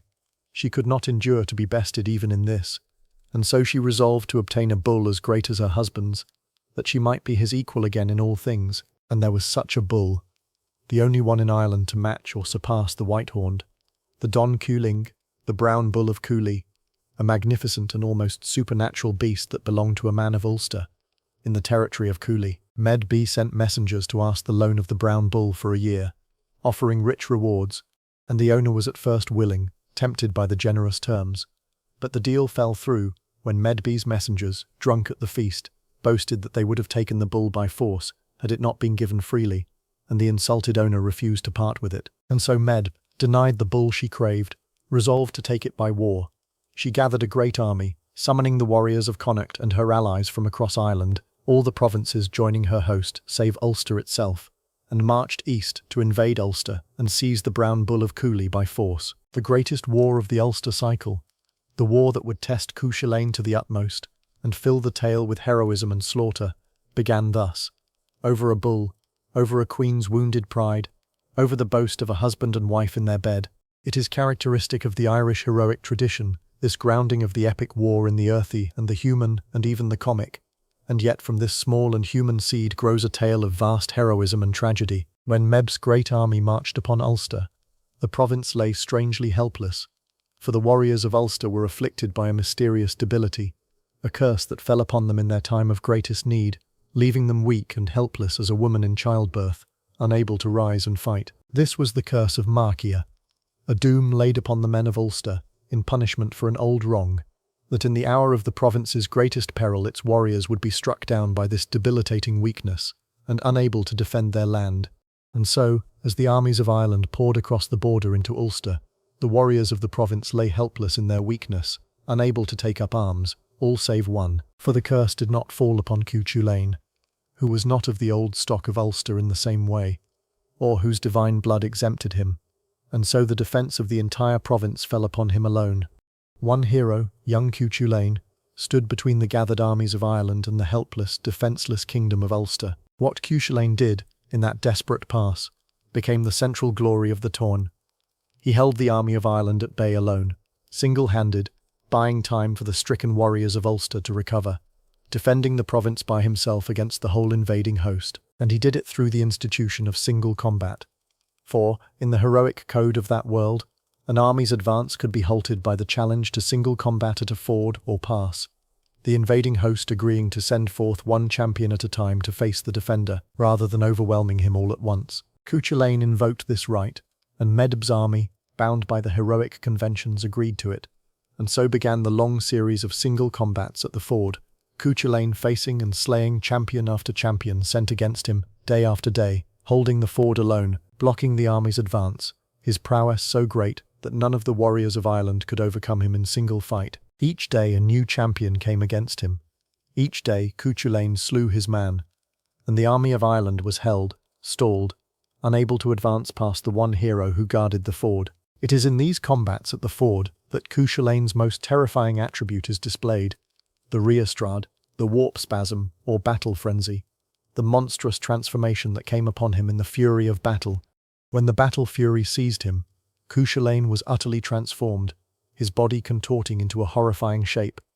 The tale describes it in vivid and grotesque detail, his body twisting within its skin so that his feet and knees turned backward, one eye bulging out upon his cheek, while the other sank into his head, his hair standing on end with a drop of blood at the tip of each hair, a great spout of dark blood rising from the crown of his head like a mast, and the hero light blazing around his head. In this monstrous, transfigured state, no longer quite human, a thing of pure battle fury and destructive power, Cú Chulainn became unstoppable, dealing death on every side, so terrible that his own people had to take measures to cool his fury when he returned from battle lest he destroy them too. The warp spasm is one of the most striking and strange images in all of Celtic myth. The hero transformed by battle rage into a monstrous, more than human engine of destruction. The beautiful young champion become a contorted horror of war. It captures something deep and dark about the heroic ideal, that the glory of the warrior is bound up with a terrible and dehumanizing fury, that the defender of his people is also a monster of slaughter, that there is something inhuman at the very heart of the hero's power. Among all the single combats of the Táin, one stands above the rest in fame and in tragedy: the combat between Cú Chulainn and Ferdiad, the most famous and most heartbreaking episode of the whole epic. The duel that pits the hero against his own dearest friend and foster brother. For Ferdiad was the one warrior in all the army of Ireland who might be a match for Cú Chulainn, a great champion, and more than that, Cú Chulainn's beloved companion, his foster brother, the two having trained together under Scathach in their youth, learning the arts of war side by side, bound by the deepest ties of friendship and shared training, closer than brothers, and now the fortunes of war had set them against each other, on opposite sides of the great conflict, and Med was determined to send Ferdiad against Cú Chulainn, for he alone might overcome the Hound of Ulster. Ferdiad did not wish to fight his foster brother. He refused, again and again, for the bond between them was sacred, and the thought of raising arms against his beloved companion was hateful to him. But Med compelled him, through shame, through the pressure of honour, through threats and inducements and the mockery that he feared more than death, through her promises and her satirists who would shame him before all Ireland if he refused. At last, against his will and his heart, bound by the terrible code of honour that left him no escape, Ferdiad agreed to face Cú Chulainn at the ford, and so the two foster brothers, who loved each other, came to fight to the death, the most tragic of all combats, between two who did not wish to fight, set against each other by the cruelty of war and the merciless demands of honour. The combat of Cú Chulainn and Ferdiad lasted 3 days, and it is told with a depth of feeling rare in heroic literature, full of grief and love even amid the fighting. By day the two foster brothers fought each other with all their skill and fury, matched so evenly that neither could overcome the other, and at the end of each day's fighting they would embrace and share their food and drink, and Cú Chulainn would send healing herbs across the ford to Ferdiad's physicians, and Ferdiad would send food to Cú Chulainn, the two friends caring for each other even as they tried to kill each other, weeping for what they were forced to do, lamenting the cruelty that had set them against each other. The tale lingers on their grief, on the love that persisted through the deadly combat, on the agony of the two companions forced to be enemies. But the combat could end only one way. On the 3rd day, with Ferdiad gaining the advantage, Cú Chulainn was driven at last to use his secret and most terrible weapon, the one Scathach had given to him alone, the Guy Bolg, the dreadful barbed spear, thrown with the foot beneath Ferdiad's guard, entering as a single point and opening within into its deadly barbs. Ferdiad fell, mortally wounded by the weapon against which there was no defence, and Cú Chulainn, his foster brother slain by his hand, was overcome with grief. He carried the dying Ferdiad across the ford, and laid him down, and lamented over the body of his beloved companion in one of the great laments of Irish literature, mourning the friend he had been forced to kill, cursing the war and the Queen and the honour that had brought them to this. The victory was the bitterest of his life. The death of Ferdiad is the tragic heart of the Táin, the moment where the glory of the hero turns to ashes, where the cost of the heroic code is laid bare in the slaying of the thing most loved. Cú Chulainn won, and held the ford, and saved Ulster, but at the price of his foster brother's blood, and a grief that would never leave him. Cú Chulainn had held the army of Ireland at bay for many days, slaying champion after champion at the ford, defending Ulster alone while its warriors lay helpless under the curse. But he could not hold forever, and he was sorely wounded and exhausted by his long defence, above all by the grievous combat with Ferdiad. Meanwhile, slowly, the curse upon the men of Ulster began to lift, and the warriors of the province recovered their strength and rose at last to take up arms and defend their land. The great final battle of the Táin came when the recovered armies of Ulster, led by their king Concobar and their champions, met the host of Medb and her allies in full battle, no longer single combats at the ford, but the great clash of armies. Ulster roused at last to defend itself. The final battle was great and bloody, and in the end the men of Ulster, their strength returned and their fury roused, drove back the army of Ireland and won the day, repelling the invasion and saving the province. Medb's great host was defeated and forced to retreat back to Connacht. But the war had been fought, in the end, over the brown bull of Cooley, and the tale does not forget its strange beginning, for Medb's men did, in the confusion of the war, succeed in seizing the brown bull and bringing it back to Connacht, so that the bull, the cause of all the slaughter, did pass into Medb's hands after all. And then came the strange and fitting climax. The two great bulls, the brown bull of Cooley that Medb had won, and the white-horned bull of Ailill, the two supernatural beasts whose rivalry mirrored the war of the humans, met at last and fought. The two bulls fought a tremendous battle, a combat of beasts as great as the war of the armies, ranging across the whole of Ireland, bellowing and goring, until the brown bull killed the white-horned, tearing it apart and scattering its remains across the land, giving names to places where the pieces fell. But the brown bull, victorious, was itself mortally exhausted and maddened by the fight, and it ran wild, and at last its great heart burst, and it too died. Both bulls dead, the cause of the war destroyed on both sides, the white horn slain, and the brown bull dead of its victory. The great conflict ended where it began, in the death of the beasts over which it had been fought. It is a grim and ironic conclusion, characteristic of the dark wisdom of the Irish tradition. The war fought over the two great bulls ends with both bulls dead, the prize destroyed in the winning, the whole vast slaughter come to nothing but death on every side. Medb's pride, Ailill's boast, the armies and the heroes, and the long defence at the ford and the death of Ferdiad, all of it ending in two dead beasts and a piece of exhaustion. The futility of the war laid bare in its ending. The hero who chooses the short life and the undying fame must in the end pay the price, and the death of Cuchulain is one of the great death scenes of world mythology.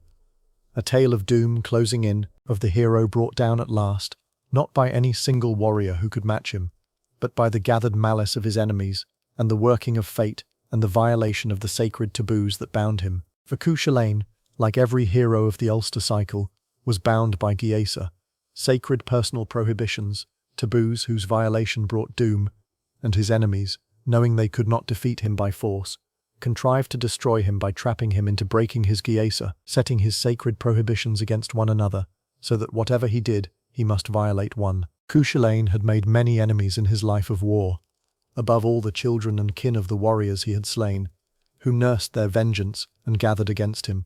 Chief among them were the children of Calatin, a warrior Cuchulain had killed, whose offspring were raised in sorcery for the sole purpose of destroying the Hound of Ulster. When the time came, these enemies gathered against him, and worked their magic and their treachery to bring him to his doom. They used illusions to lure him out to his last battle when his friends would have held him back. They set his Giesa against him, for one of his taboos forbade him to refuse food offered by a woman, and another forbade him to eat the flesh of a dog, his namesake animal, and his enemies, by sorcery, set before him an old woman offering him dog meat, so that whichever he did, refuse the woman's food or eat the dog, he must break a guise and bring his doom upon himself. He ate, and broke his taboo, and his strength began to ebb, the doom closing in, and so Cuchulainn went out to his last battle, knowing, in the manner of the doomed hero, that his end had come. In the fighting he was mortally wounded, struck by a spear, the same spear, the tales say, that by prophecy was fated to kill him, his entrails spilling from his body. But even dying, the hero would not fall, would not give his enemies the satisfaction of seeing the Hound of Ulster brought down. Mortally wounded, his life ebbing, Cuchulainn dragged himself to a standing stone, a great pillar stone at the edge of the field, and bound himself upright to it with his belt, so that he might die on his feet, standing, facing his enemies, sword in hand, for he would meet death standing, as a hero should, not fallen on the ground. And so he died, bound upright to the stone, and even in death his enemies dared not approach him, so great was the terror of him, until at last the goddess of war and death came to claim him. The Morrigan, in the form of a crow, the carrion bird of the battlefield, settled upon his shoulder, and only then, seeing the battle crow alight upon the bound and motionless hero, did his enemies know that the great Cuchulainn was truly dead, and dare to come and take his head. The Hound of Ulster died as he had lived, and as he had chosen young, in battle, facing his foes, bound upright to the stone with the death crow on his shoulder. His fame won, and his life spent, the short bright life and the undying glory both fulfilled.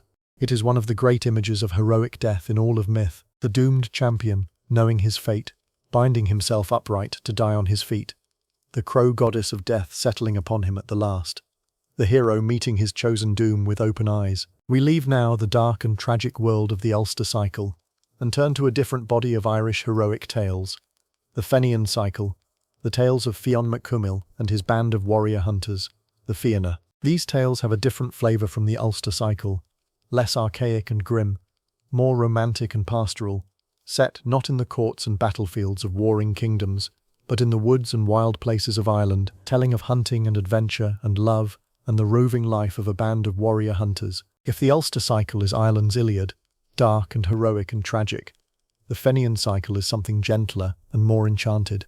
Tales of the greenwood and the chase, of magic and the otherworld, of the great hero Fionn and his son the poet Oisín, and the company of the Fianna, beloved in Irish and Scottish tradition, and told and retold for many centuries. Fionn mac Cumhaill, Finn MacCool, in the anglicised form, was the great leader of the Fianna, and his story begins, like Cuchulain's, in boyhood, with the gaining of his great gift.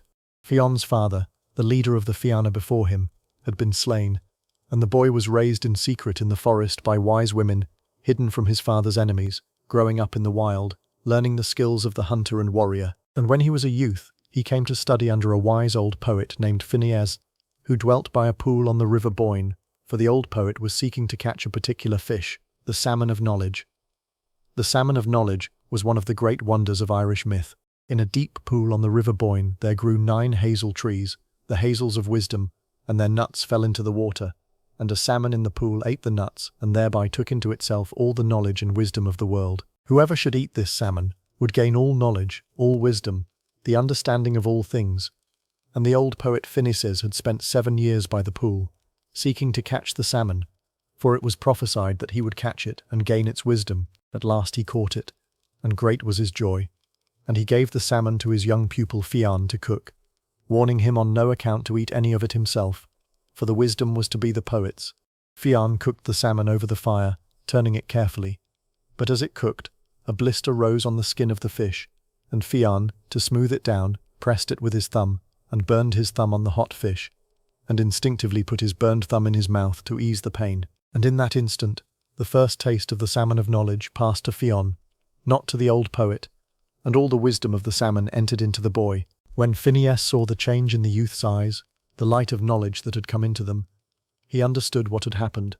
The prophecy had been fulfilled, but not in him. The salmon's wisdom had passed to young Fionn, and ever after, Fionn had only to put his thumb in his mouth, to bite his thumb of knowledge, and all wisdom would come to him. The knowledge of what was hidden, the understanding of what was to come, the answer to any question. This gift of wisdom, gained by the accident of a burned thumb, marked Fionn as more than a mere warrior. He was a hero of wisdom as well as strength, a leader touched by the magic knowledge of the Otherworld, fit to lead the Fionn and to be the hero of a great cycle of tales. With the wisdom of the salmon, and the strength and skill he had gained in his forest upbringing, Fionn grew to manhood and claimed his destiny. The leadership of the Fianna, the great band of warrior hunters that his father had led before him. The Fianna were one of the most beloved institutions of Irish legend, a roving band of elite warriors and hunters, the defenders of Ireland and the servants of its High King, who lived a half-wild life in the forests and wild places, hunting and adventuring, bound by their own code and fellowship. They were not the household warriors of a single king's court, like the heroes of Ulster, but a roving, independent brotherhood of the wilderness, and their tales are full of the greenwood and the chase, of the freedom and danger and comradeship of the warrior hunter's life. To join the Fianna, the tales say, a man had to meet extraordinary tests of skill and prowess and courage, tests that paint a vivid picture of the ideal warrior hunter of Irish legend. He had to be a master of arms, able to defend himself with only a shield and a hazel stick against 9 warriors casting spears at him from close range, without being wounded. He had to be so swift and agile that he could run through the forest at full speed without breaking a dead branch beneath his foot, without disturbing a hair of his braided hair, leaping over branches level with his brow, and stooping under branches level with his knee, all at a dead run. He had to be able to draw a thorn from his foot while running without slowing his pace, and he had to be a man of poetry and learning as well as arms, for the Fianna prized the arts of the mind as well as the body. A warrior must be a poet too. These tests capture the ideal of the Fianna, not mere brute warriors, but masters of the whole art of the wilderness and of war, swift and skilled and brave and learned, the perfect warrior hunters of the green world. At the head of this brotherhood stood Fionn, and around him gathered the great heroes of the Fianna, each with his own character and fame. Fionn's son Oisín, the great poet of the Fianna, whose name means little deer, and whose tale we will come to. Oisín's son Oscar, a mighty warrior. Cialtaigh, swift of foot and a great runner and a keeper of the old tales.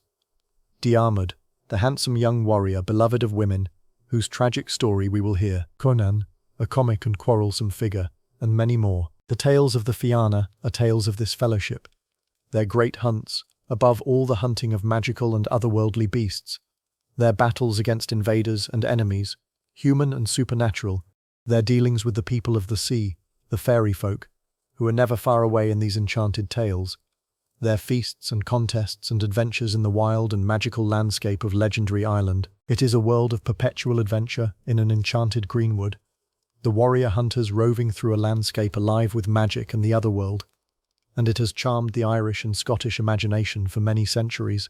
The free, wild, comradely life of Fionn and the Fianna in the woods and hills of a magical island. Among the most beautiful and poignant of the Fenian tales is the story of how Fionn came to have his son Oisín, a tale of love and enchantment and loss, of a woman transformed into a deer, that gave the great poet of the Fianna his name and his strange birth. It is a tale that captures the enchanted, wistful quality of the Fenian cycle, where the boundary between the human world and the otherworld is ever thin, and where love and the magic of the sea are forever intertwined. One day, the tale tells, Fionn was hunting with his hounds in the forest, and his great hounds, Bran and Scolan, who were themselves of magical origin, born of a woman transformed into a hound, and so partly human in their nature, started a deer and pursued it. But when they caught the deer, the hounds did not harm it. Instead, they played gently with it, licking it and protecting it, as though they knew it was no ordinary beast, and indeed it was not. For the deer followed Fionn home to his dwelling, and that night was transformed into a beautiful woman, Sab, who told Fionn her story. She had been put under an enchantment by a dark druid of the sea, whose love she had refused, transformed into a deer, doomed to wander in that shape. But the enchantment had no power within Fionn's dwelling, and there she might keep her human form. Fionn loved Sad, and took her as his wife, and for a time they lived in great happiness, and Sad conceived a child, but the happiness could not last, for the dark druid's enchantment still waited. While Fionn was away from home, called off to defend the coast, the druid came in Fionn's own shape, luring Sarv out from the protection of the dwelling, and the moment she stepped beyond its bounds, the enchantment seized her again, transforming her once more into a deer, and the druid drove her away, and she was lost. When Fionn returned and found Sarv gone, his grief was terrible, and for years he searched for her throughout Ireland, hunting everywhere for the deer that had been his wife. But he never found her again. Then, long after, hunting on a mountain, his hounds discovered a wild boy, a naked child living alone in the wilderness, who had been raised, it seemed, by a deer, and Fionn knew the child for his own son, the child Sad had been carrying when she was lost, born in the wild and raised by his deer mother, until she too was driven away. Fionn took the boy and raised him, and named him Oisín, little deer, little fawn, for his mother and his strange wild origin, and Oisín grew to be the greatest poet of the Fianna, the singer of their deeds, and, in the later tradition, the one who would survive them all and live to tell their tale to a changed and Christian Ireland, the tale of Sad, the deer woman, the enchanted love lost to the dark magic of the sea, is among the most tender and sorrowful of the Fenian stories, the happiness of mortals and the otherworld ever shadowed by enchantment and loss, the beautiful woman ever slipping back into the wild, the child of that love, born in sorrow to become the poet who would sing the passing of the heroic age. The most famous love story of the Fenian cycle, and one of the great tragic romances of Irish literature, is the tale of the pursuit of Diarmuid and Grainne, a story of forbidden love and flight and pursuit, of a young couple fleeing across Ireland from the wrath of the aging Fionn that would echo through Irish and indeed through European literature, a tale of the kind that would later be told of Tristan and Iseult and of other star-crossed lovers. It is a tale of the conflict between love and loyalty, between the desire of the young and the claims of the old, and it ends, in the way of the Fenian tales, in sorrow and the working of fate.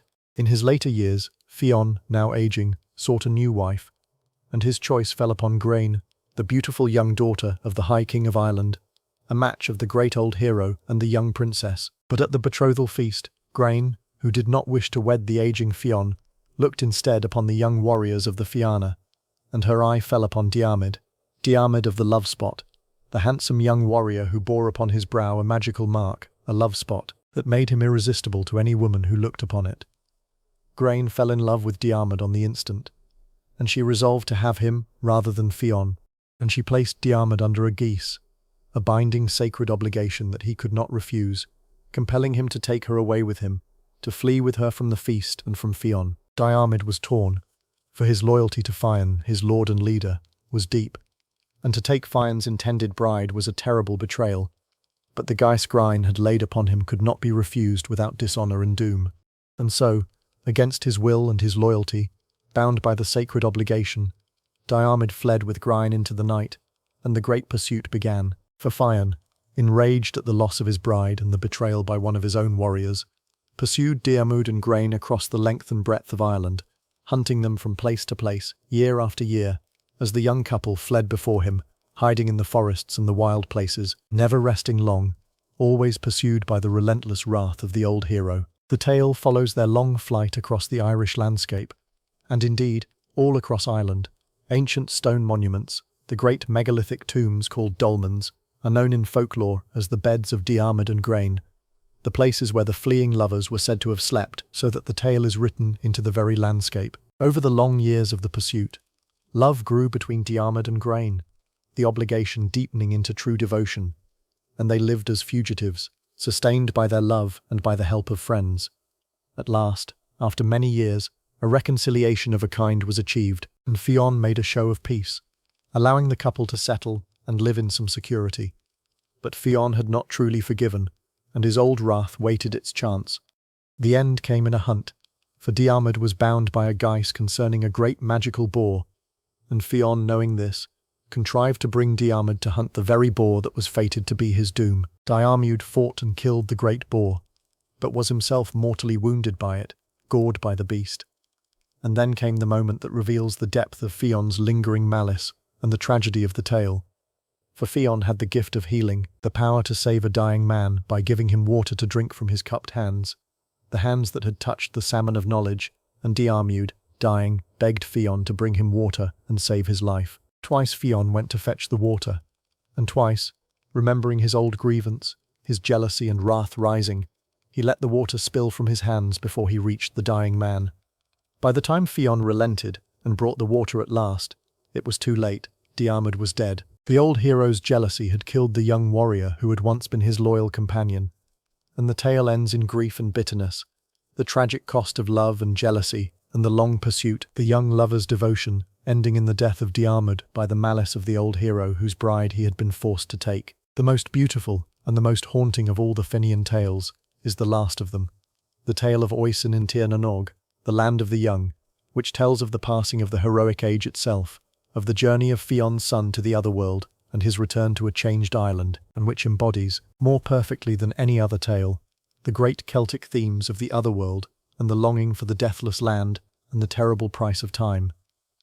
It is a tale of surpassing wistfulness and beauty, the elegy of the whole Fenian world. One day, the tale tells, as Oisín and the Fianna were hunting by a lake, there came riding toward them across the water a maiden of unearthly beauty, riding on a white horse, Niam, called Niam of the golden hair, the daughter of the king of Tír na nÓg, the land of the young, the Otherworld land of eternal youth across the western sea. She had come, she said, for love of Oisín, whose fame as a poet and warrior had reached even the Otherworld, and she asked him to come away with her to Tír na nÓg, to the land where no one grows old or sick or sorrowful, where there is youth and beauty and joy forever.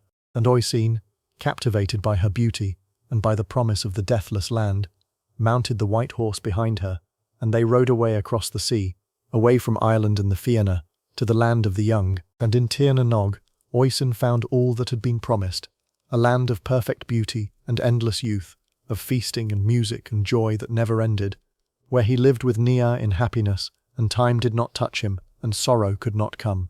He lived there in bliss for what seemed to him 3 years, but the longing for home, for Ireland, for his father and the Fianna and the green hills of his own land, grew in him at last, as it so often does in those who dwell in the Otherworld. And he asked Niam's leave to return to Ireland for a visit, to see his own people again. Niam granted it, but with a warning, a single dreadful condition. He might go back to Ireland on the white horse, but on no account must he dismount, must he let his foot touch the soil of Ireland, for if he set foot upon the mortal earth, he could never return to Tír na nÓg, and a doom would fall upon him.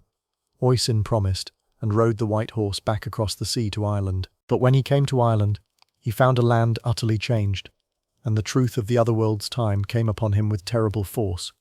For the 3 years he had spent in Tír na nÓg had been not 3 years, but 300 in the world of men. Fionn and the Fianna were long dead, centuries gone, passed into legend.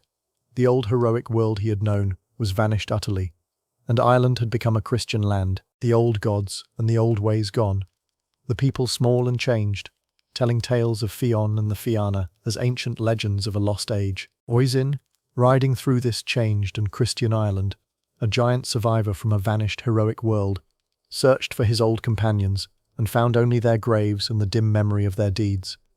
And then came the moment of his doom. Riding through Ireland, he came upon some men struggling to move a great stone, too heavy for them, for the people of this fallen later age were small and weak compared to the heroes of old. And Oisín, still possessed of the strength of the Fianna, leaned from his saddle to help them, to lift the great stone for them with one hand. But as he strained at the stone, the girth of his saddle broke, and Oisín fell from the white horse to the ground, and his foot, his body, touched the mortal earth of Ireland. And in that instant, the 300 years fell upon him all at once. The white horse vanished, galloping back to Tir na Nog without him, and Oisín, who had been young and strong, became in a moment what he truly was, an ancient man, 3 centuries old, blind and withered and feeble, the last of the Fianna, fallen at last under the weight of all the years he had escaped in the land of the young. And there the tale reaches its famous and poignant close.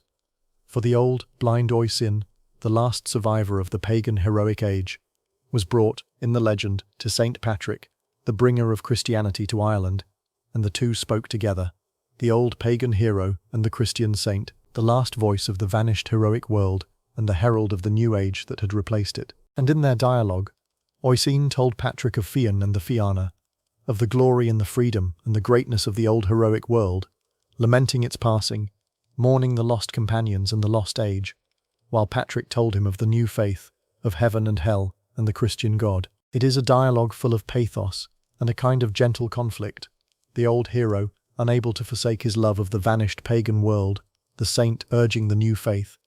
And it stands as a great meditation on the passing of the old order, the end of the heroic and pagan age of Ireland, and the coming of the new Christian world, spoken by the last man who remembered the glory that was gone. Oisín, the poet of the Fianna, the son of Fionn, born of a dear woman, returned from the land of the young to find his world 3 centuries dead, is the perfect embodiment of the Celtic elegy, the longing for the deathless otherworld, the terrible price of time, the unbearable poignancy of the survivor who outlives his world, the beauty and the sorrow of the vanished age. With his passing, the heroic age of Ireland comes to its end, and the old gods and heroes pass fully into legend and memory and the green hills of the otherworld. We have wandered long in Ireland, among the gods of the Tuatha de Danann and the heroes of Ulster and the warrior hunters of the Fianna.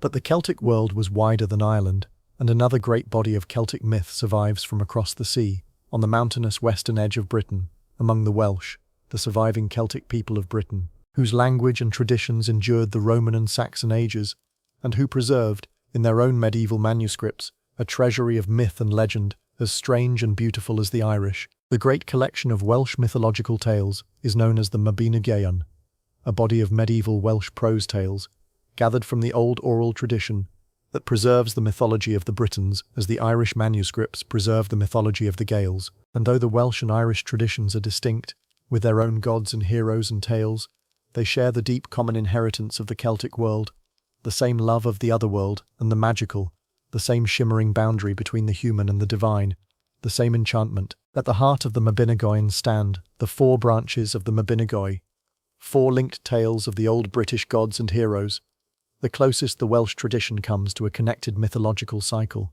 These tales tell of figures who, like the Tuatha Dé Danann, were once the gods of the pagan Britons, transformed in the medieval Christian tellings into princes and enchanters and heroes of a legendary past, but bearing still the marks of their divine origin. Pwyll, Prince of Dyfed, and his dealings with the other world. Rhiannon, the great horse goddess in the guise of a noble lady. Bran the Blessed, the giant king, and his sister Branwen. Manawydan, the British counterpart of the Irish sea god Manannán, and Math and Gwydion, the great enchanters, and the strange tale of Lugh and the woman made of flowers. These are tales of magic and transformation, of the other world and its dealings with mortals, of enchantment and tragedy and wonder. The surviving mythology of the Britons, a treasure as precious as the Irish tales and as deeply Celtic in spirit. We will wander through the 4 branches now, into the strange and magical world of the old British gods. The first branch tells of Pwyll, Prince of Dyfed, and opens with his encounter with the otherworld. For while hunting, Pwyll offended Arawn, a king of Annaun, the Welsh otherworld, and to make amends agreed to exchange places with Arawn for a year, each taking the other's shape and ruling the other's kingdom. Pwyll going to rule in the Otherworld, while Arawn ruled in Dyfed. Pwyll dwelt a year in Anguan in Aron's shape, and at the year's end did Aron a great service, defeating his Otherworld rival in single combat, and the two kings became fast friends, and Pwyll returned to his own world, having won the friendship of the Otherworld and the title Pwyll Pen Anguan, Pwyll head of Anguan. This easy passage between the worlds, this friendship and exchange between the mortal prince and the Otherworld king, captures the characteristic Welsh vision of the Otherworld. Close, accessible, bound up with the human world in dealings and exchanges and friendships, the two worlds interpenetrating. And then the first branch tells of Pwyll's winning of his wife, Rhiannon, who first appeared to him riding a white horse that none could catch, however fast they pursued her, until Pwyll thought to ask her to stop, and she did, revealing that she had come for love of him. Rhiannon is one of the great figures of Welsh myth, a goddess of horses and sovereignty in the guise of a noble lady, and her tale is one of love and then of terrible injustice, for after she bore Pwyll a son, the infant vanished on the night of his birth, and Rhiannon was falsely accused of having killed and devoured her own child, and was cruelly punished, made to sit by the gate and carry visitors on her back like a beast of burden, bearing the false accusation with patience, until at last her son, who had been carried off by a mysterious force and raised elsewhere, was found and restored to her, and her innocence proven. The tale of Rhiannon, the horse goddess, the wronged and patient woman, the lost and recovered child, is among the most moving of the Welsh tales, rich with the marks of its mythological origin, beneath the story of the suffering noblewoman. The second branch of the Mabinogi tells the tragic tale of Branwen, daughter of Lugh, one of the darkest and most sorrowful of the Welsh tales, a story of marriage and insult and war between Britain and Ireland, of a magical cauldron that restores the dead, and of a destruction so great that it nearly emptied 2 islands of their people. At its centre stand Branwen, the wronged and gentle woman whose name means white raven or fair bosom, and her brother Bran the Blessed, Bendigeidfran, the giant king of Britain, a figure of enormous size and power, so vast that no house could contain him, a king who was perhaps once a god. The tale tells how Branwen, sister of the giant king Bran, was given in marriage to Matholch, the king of Ireland, to bind the 2 islands in friendship and alliance. To make amends, Bran gave Matholch many gifts, and chief among them a wonderful and terrible treasure, a magical cauldron, the Cauldron of Rebirth, which had the power to restore the dead to life. A slain warrior placed in the cauldron would emerge alive again the next day, whole and living, save that he could not speak. This Cauldron of Rebirth, the magic vessel that brings the dead back to life, is one of the great recurring images of Celtic myth, kin to the Dagda's Cauldron of Plenty, the magical cauldron that gives life, a deep and ancient symbol that would echo down through Celtic tradition, and perhaps even into the later legend of the Grail. But the gift could not heal the wound, and the tragedy unfolded. Matholch took Branwen back to Ireland, but the memory of the insult festered, and the Irish turned against Branwen, mistreating and humiliating her, banishing her to the kitchen and making her suffer for her brother's offence. Branwen, suffering in silence, tamed a starling and taught it to speak, and sent it across the sea to Britain with a message of her sorrow, and so her brother Bran learnt of her mistreatment. Enraged, the giant king gathered the host of Britain and crossed the sea to Ireland to avenge his sister, Bran himself, so vast that he waded across the sea, no ship being able to hold him, and lay down across a river to make a bridge for his army, speaking the proverb that became famous, "Let him who is a leader be a bridge." And so came the terrible war between Britain and Ireland, a war of mutual destruction made all the more dreadful by the Cauldron of Rebirth. For the Irish used the cauldron to restore their slain warriors, the dead rising again each day to fight, until the Britons could not prevail against an enemy that would not stay dead. The slaughter was immense. In the end, Efnisien, the very man whose insult had begun the tragedy, redeemed himself by destroying the cauldron. Hiding himself among the Irish dead, he was thrown into the cauldron, and there he stretched himself and burst the cauldron apart, breaking the vessel of rebirth and his own heart together, sacrificing his life to end the magic that was destroying his people. But the destruction was nearly total. Of all the host of Ireland, only 5 pregnant women survived, from whom Ireland was repeopled, and of all the host of Britain, only 7 men survived, and Bran himself, the giant king, was wounded in the foot by a poisoned spear, a mortal wound. And here the tale rises to a strange and haunting close. The dying Bran commanded his 7 surviving followers to cut off his head, and the severed head, by the magic of that world, remained alive, speaking and companionable, and his followers carried the living head of Bran on a long journey, dwelling with it in a timeless feast in the other world, where the head was as good company as Bran had ever been in life, and where they remained for many years in a blessed forgetfulness, outside of time, the severed but living head presiding over an otherworld feast. At last they bore the head to be buried in London, where, the tale says, it was interred facing the sea, a magical guardian protecting Britain from invasion across the water. And Branwen, the gentlewoman at the heart of the tragedy, returned to Britain among the 7 survivors, and looking back on the destruction of 2 islands brought about over her, the near emptying of Ireland and Britain both, all the death and ruin that had flowed from her marriage and her brother's vengeance, her heart broke with grief, and she died of sorrow, and was buried on the bank of a river. The tale of Branwen is among the most tragic in all of Celtic literature. The gentlewoman destroyed by the violence of men, the war of mutual annihilation, the cauldron of rebirth that prolongs the slaughter, the living severed head and its timeless feast, the broken heart at the end. It is dark and strange and beautiful, full of the deep magic and the deeper sorrow of the Celtic world. The 3rd branch of the Mabinogi tells of Mabinogion, son of Lugh, brother of Branwen and Bran, one of the 7 who survived the Irish War and bore the living head, and of a strange enchantment that fell upon the land of Dyfed, an eerie and dreamlike tale of magic and patience and the lifting of a curse. Mabinogion is the Welsh counterpart of the Irish sea god Manannán mac Lir, a figure of wisdom and magic and craft, though in the Mabinogi he appears as a wise and patient man rather than overtly as a god, his divine nature dimmed in the medieval telling but still glimmering beneath. After the Great War with Ireland, Mabinogion, having lost his place in the world, was given in friendship the companionship of Pryderi, the son of Pwyll and Rhiannon, restored to them in the 1st branch and now grown, and Mabinogion married Rhiannon, Pryderi's mother. The 2 surviving elders joined in their later years. The 4 of them, Mabinogion and Rhiannon, Pryderi and his wife Sigfa, dwelt together in Dyfed in contentment. But one day, as they sat together on a magical mound, a peal of thunder came and a thick mist fell.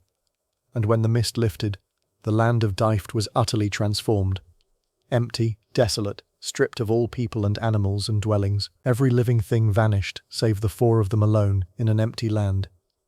An enchantment had fallen upon Dyfed, emptying it of all life, leaving the 4 companions alone in a deserted country. For a long time the 4 wandered the empty land, sustaining themselves by hunting, and then they sought their living by craft.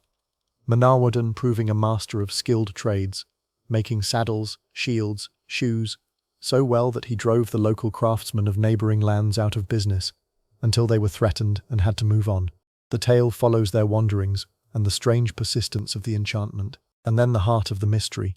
Pryderi and Rhiannon, following a strange white boar to a mysterious castle that appeared where none had been, entered it and vanished, caught by the enchantment, frozen and bound within the magical fortress, which then disappeared with them inside it, leaving Mabinogion and Sigfa alone. Mabinogion, wise and patient, did not despair or act rashly. He tended the mystery carefully, and at last came to its root. He tried to grow wheat, and his crops were destroyed, and watching by night he discovered the culprits, a host of mice that descended upon his grain and devoured it.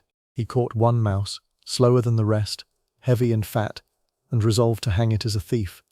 And as he prepared to do so, there appeared to him, one after another, strangers who begged him to spare the mouse, and offered him ever greater rewards to release it. And here Mabinogion's wisdom was revealed, for he understood that the mouse was no ordinary mouse, and that whoever so desired its release must be the very enchanter who had laid the curse on Dyfed. He held firm, refusing to release the mouse except on his own terms, and at last the enchanter revealed himself, a magician who had laid the enchantment on Dyfed in vengeance for an old wrong done to a friend, connected to the offence against Rhiannon's first husband Pwyll long before, and the fat mouse was the enchanter's own wife, transformed, caught raiding the grain. Mabinogion, holding the enchanter's wife hostage in mouse form, compelled the magician to lift the enchantment entirely, to restore the land of Dyfed and all its people and animals, to free Pryderi and Rhiannon from the magical castle, and to swear that no vengeance or further enchantment would ever be laid upon Dyfed again. Only then did Mabinogion release the mouse,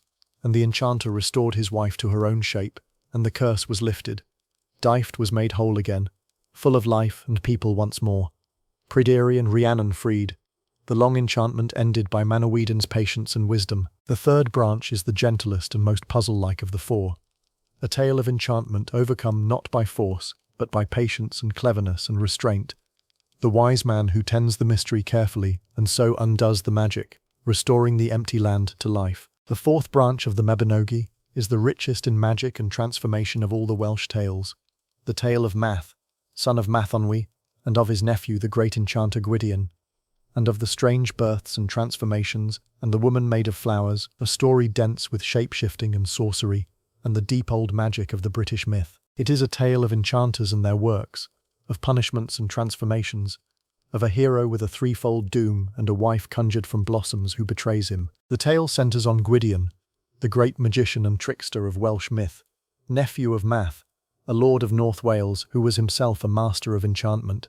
Through a complex web of events, including a war Gwydion provoked by magic, and a grievous wrong for which Math punished Gwydion and his brother by transforming them, for 3 years, into pairs of animals, male and female in turn, deer and swine and wolves, so that they mated and bore young and knew the lives of beasts before being restored.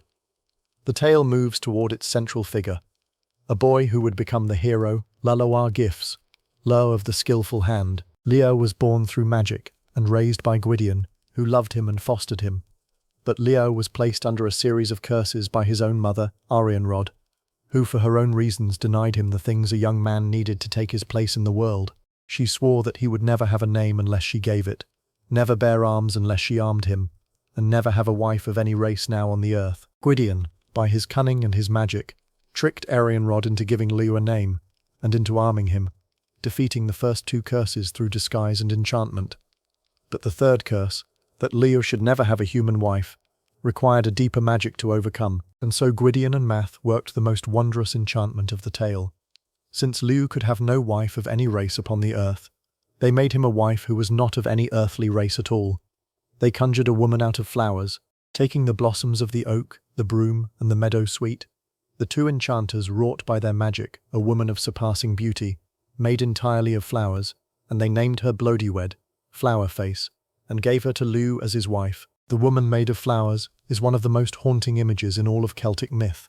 A being conjured from blossoms to serve a man's need, beautiful and strange, made rather than born, given a life and a will she had not asked for.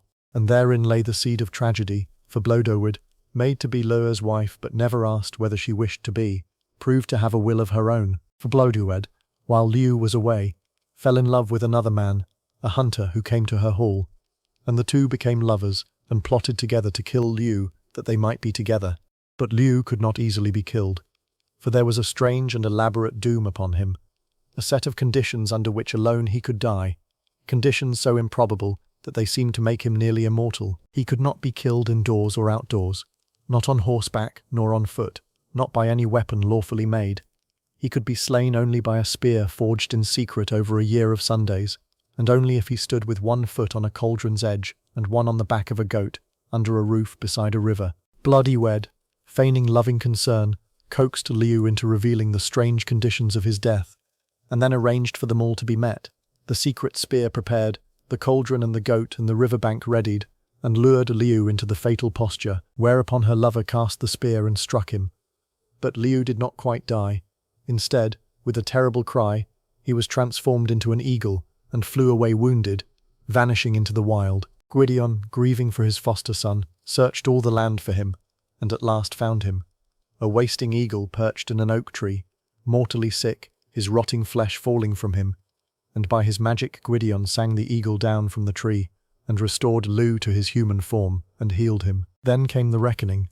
Lugh restored, his enemies were punished, the lover was killed, and Blodeuwedd, the woman made of flowers who had betrayed the husband she never chose, was punished by Gwydion not with death, but with transformation. He turned her into an owl, the bird of the night, shunned by all other birds, condemned to haunt the darkness forever, hated and alone. And so the woman made of flowers became the owl, the night bird. And in Welsh the owl bears to this day a name connected to Blodeuwedd. The flower woman turned to the bird of night. The fourth branch, with its enchanters and transformations, its hero of the skillful hand and his threefold doom, and above all its woman conjured from flowers who betrays and is turned to an owl, is the deepest well of magic in the Welsh tradition. Strange, beautiful, troubling, full of the old shape-shifting sorcery, and the moral ambiguity of a tale in which a being made to serve is punished for having a will of her own. Having wandered through the great cycles of Irish and Welsh myth, the gods of the Tuatha Dé Danann, the heroes of Ulster, the warrior hunters of the Fianna, the enchanted tales of the Mabinogi, let us now draw back and dwell on the great themes that run through all of them, the deep patterns of the Celtic imagination that give these scattered tales their common spirit. And the first and greatest of these themes is the one with which we began, the Otherworld, and the thin veil between the worlds, which we may now understand more fully having seen how it pervades every tale. We have seen the Otherworld appear again and again, in every cycle and tradition, the land beneath the hollow hills where the Tuatha Dé Danann withdrew, Tir na Nog across the western sea, where Oisín dwelt 300 years in what seemed 3, Arnan, the Welsh Otherworld, where Pwyll exchanged places with its king, the timeless Otherworld feast where the followers of Bran dwelt with his living head, outside of time. In every form, the Otherworld embodies the same vision, a world alongside our own, more beautiful, deathless, where time runs strange, separated from us by only the thinnest of boundaries, a veil that thins and parts at the right times and places. This is perhaps the most distinctive and pervasive idea in all of Celtic myth, the thing that gives it its particular haunted, wistful, enchanted quality.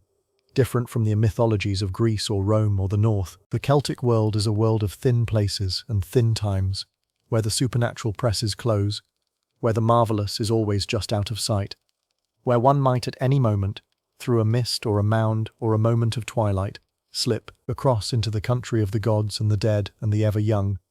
The Otherworld is reached in many ways in the tales, and each is significant. It is reached through the sea, the ancient mounds and burial places that dot the landscape, the great megalithic tombs, thousands of years old even in the time of the Celts, which the Celtic imagination made into doorways to the Otherworld, the dwellings of the fairy folk. It is reached across water, across the western sea to the islands of the blessed, or beneath the surface of lakes and the sea, the land under wave. It is reached through the mist, that recurring image, the grey veil that descends and, lifting, reveals a transformed world.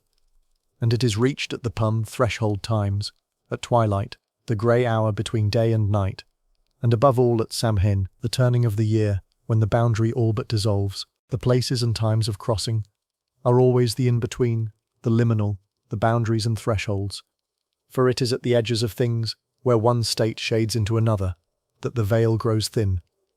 This is a profound and beautiful intuition about the world, that the marvellous lives not in some far-off heaven, but right here, just at the edge of the ordinary, behind the thin places, accessible at the threshold moments, the Otherworld pressing close against our own, parted by a veil that is always ready, at the right place and the right time, to thin and part and let us through. And always, the dealings with the Otherworld carry the double nature we noted at the beginning, beauty and peril together, delight and doom intertwined. To enter the Otherworld is to gain its gifts, beauty, youth, plenty, the love of its people, escape from death and sorrow, but to risk its prices, the loss of the mortal world, the strange working of its time that may leave one centuries adrift, the inability to return, the doom that falls on the one who breaks the conditions. Oisín gains 300 years of deathless youth, and loses his world and his life when his foot touches the earth. The followers of Bran gain a timeless blessed feast, and lose the years of their lives. The Otherworld is everything the mortal heart longs for, and reaching for it is always perilous. And this, perhaps, is the deepest wisdom of the Celtic dream, that the longing for the deathless, perfected world is the truest of human longings, and the most dangerous, that beauty and loss are intertwined, that the shining country beyond the veil is both our heart's desire and our doom. It is a wistful, haunted, beautiful vision, and it is the very soul of Celtic myth. A second great theme runs through all the Celtic tales, as pervasive as the Otherworld and deeply connected to it: transformation, shape-shifting, the fluidity of form, the sense that the boundaries between one shape and another, between human and animal, between one being and the next, are as thin and permeable as the veil between the worlds. The Celtic imagination delighted in transformation, and its tales are full of beings who change their shapes, gods and enchanters who take animal forms at will, mortals transformed by magic or curse, the endless flowing of one form into another. Nothing in the Celtic mythological world is quite fixed in its shape. Everything may become something else. The forms of the world are fluid and changeable, and the wise and the magical may flow between them. We have seen transformation everywhere in the tales. The Morrigan shifts between woman and crow and eel and wolf and cow, the war goddess flowing through many shapes. Sarv is transformed from woman to deer and back by the dark druid's enchantment, and her son Oisín bears the mark of his deer mother in his name. Cuchulain undergoes the monstrous warp spasm, his very body contorting and transfiguring in the battle fury. The enchanters Gwydion and Coy his brother are turned into pairs of beasts for 3 years by Math's punishment, living as deer and Coy swine and wolves. Bloody Wed, herself made from flowers, is transformed at the last into an owl. Lugh, struck by the fatal spear, becomes an eagle. Bran's followers carry his living severed head. The salmon holds the world's wisdom. The hounds of Fionn are part human. The people of the sea can take any form they choose. Transformation is everywhere. The constant flowing of shape into shape, the permeability of every form. This delight in transformation reflects something deep in the Celtic vision of the world. A sense that reality is not fixed and solid and bounded, but fluid, magical, ever-shifting, that the apparent boundaries between things, between human and animal, between one creature and another, between life and death, between this world and the other, are not real walls but thin and permeable membranes, easily crossed by the magical and the wise. It connects to the great theme of the Otherworld, for both express the same intuition, that the solid, bounded, fixed world of ordinary perception is an illusion or only a part of the truth, that beneath and beyond it lies a world of fluid magic where forms flow into one another and the boundaries dissolve. The famous poem of Imogen, the poet of the Milesians, captures this perfectly. The poet declaring, "I am the wind on the sea, I am the wave of the ocean, I am the stag of 7 tines, I am a hawk on a cliff, I am a tear of the sun, I am the salmon in the pool," the wise one, identifying himself with all things, flowing through all forms, for to the deep Celtic vision all forms are one, and the boundaries between them are illusion. This fluidity of form, this love of transformation, is one of the most distinctive and beautiful features of the Celtic imagination, and it lends the tales their dreamlike, shimmering, ever-changing quality. A world where nothing is fixed, where anything may become anything, where the shapes of things flow like water and like mist. 2 more deep patterns shape the Celtic mythological world, and both reveal much about the old Celtic mind.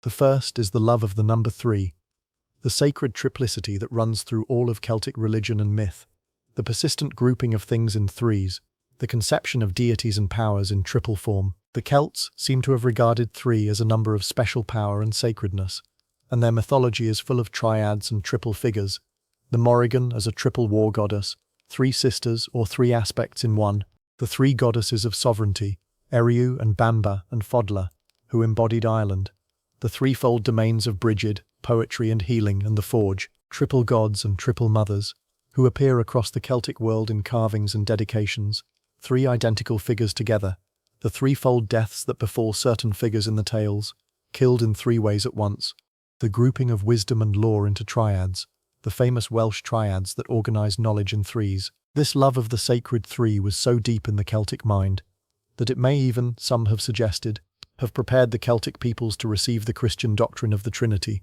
the 3 in 1. So congenial was the idea of threefold divinity to their inherited imagination. The triple, the 3 in 1, the grouping and multiplying by 3. It is one of the signatures of the Celtic sacred, woven through the myths and the religion alike. The second great pattern is the power of the word, the extraordinary potency that the Celtic world attributed to speech, to poetry, to naming, to the binding obligations laid in words. We have seen this again and again, the satire of the poet that raised blisters on the face of Brez and cost him his kingship. For the poet's word had real and magical power to harm, the Gahasa, the sacred personal taboos laid in words, whose violation brought doom, and which bound even the greatest heroes absolutely. The binding obligation Grainne laid upon Diarmuid, compelling him by the power of the spoken bond to flee with her against his will. The importance of names and naming, the curses laid by Arianrod that denied Lugh a name and arms and a wife. In the Celtic world, Words were not mere sounds, but forces, real powers that could bind and curse and compel and harm and heal. The poet, the master of words, was a figure of awesome power and danger, for his praise could exalt and his satire could destroy, could blemish a king and bring down the mighty. And the learned classes who held the power of words, the druids, the poets, the Fillid, were among the most feared and honoured in Celtic society. The Geese, the word-bound taboo, ruled the lives and deaths of the heroes. The spoken obligation could not be refused. The curse and the satire and the blessing were potent forces in the world. This faith in the power of the word reflects the deep orality of Celtic culture, the world in which the spoken word, held in memory and uttered by the trained voice, carried the whole weight of law and sacred power, a world where to speak was to act, where the word was a force in the world, where the poet's tongue could make and unmake kings. It is one of the most striking features of the Celtic mind, this reverence for and fear of the power of the word, and it runs through every tale. Beyond the great gods and heroes, the Celtic world, and especially the living folklore that descended from the old mythology, was peopled by a host of spirits and supernatural beings, the dwellers of the Otherworld in their many forms, who haunted the landscape and the imagination of the Celtic lands long after the old gods had faded. Chief among these were the Oisín, the people of the mounds, the fairy folk, the descendants, in the folk imagination, of the Tuatha Dé Danann themselves, the old gods who had gone under the hills and become, over the long centuries, the fairies of Irish and Scottish tradition. The fairy folk of Celtic belief were not the small, pretty, winged creatures of later popular fancy, but something far older and stranger and more dangerous, a race of beautiful, powerful, immortal beings, dwelling in the hollow hills and the Otherworld, who lived alongside the human world and had constant dealings with it, sometimes helpful, often perilous, always to be treated with caution and respect. The people of the sea had their own kingdoms and courts beneath the green mounds, their own feasts and music and revels. They came forth into the human world, especially at the threshold times like Samhain. They might take a fancy to a mortal and lure him away into the hills, or steal a human child and leave a changeling in its place, or carry off a beautiful woman or a gifted musician to the Otherworld. They guarded their places jealousless, the fairy mounds, the fairy forts, the lone hawthorn trees, the fairy paths, and woe to the mortal who disturbed them, who built on a fairy fort, or cut down a fairy tree, or blocked a fairy path, for the people of the sea would take their revenge. They could bless, and they could curse, bring fortune or blight, heal or harm. They were to be propitiated and respected, and never lightly named, often called by euphemisms, the good people, the gentry, the fair folk, for fear of attracting their attention. This whole vast body of fairy belief, which endured in living folklore in Ireland and Scotland and the Celtic lands into modern times, is the direct descendant of the old mythology. The Tuatha Dé Danann become the fairy folk, the gods become the people of the mounds, the mythology flowing down into the folklore and persisting, transformed but recognizable, across all the Christian centuries. And there were other spirits beyond the fairy folk proper. There was the Bean Sea, the Banshee, the woman of the sea, the fairy woman whose wailing cry foretold a death in certain families, heard keening in the night before a death came, one of the most famous of all the Celtic supernatural beings. There was the Puka, a mischievous and sometimes malevolent shape-shifting spirit that might appear as a black horse or goat or other animal and lead travellers astray or carry them on wild rides. There were the water horses, the Echuis and the Kelpie, dangerous spirits of lakes and rivers that lured the unwary to a watery death. There were spirits of place and well and tree and river, for the Celtic world was animate, alive with the supernatural, every hill and pool and grove, potentially the dwelling of some power. This peopling of the landscape with spirits, this sense of an animate and supernatural natural world, full of powers to be respected and feared and propitiated, is one of the enduring legacies of the Celtic imagination. A world in which the human dwelt always among unseen powers, in which the land itself was alive with the other world, in which one walked always close to the thin veil and the things beyond it. The Celtic year turned upon 4 great festivals, the cross-quarter days that marked the great turning points of the seasons, and these festivals were woven deep into the mythology and the religion, the times when the Otherworld pressed closest and the rhythms of the sacred year were marked. To understand the Celtic world is to understand its calendar of festivals, for the festivals were the great hinges of the year, the sacred times when the human and the divine and the otherworld drew near, and they have left deep marks on the traditions of the Celtic lands, and indeed on the wider world. The greatest and most famous of the four was Samhain, marking the end of summer and the beginning of winter, the turning of the year at the start of November. The Celtic New Year, the most sacred and most perilous of the festivals, the time when the boundary between the worlds grew thinnest of all. At Samhain, the veil between the living world and the otherworld all but dissolved. The dead could return, the people of the sea walked abroad, the spirits roamed.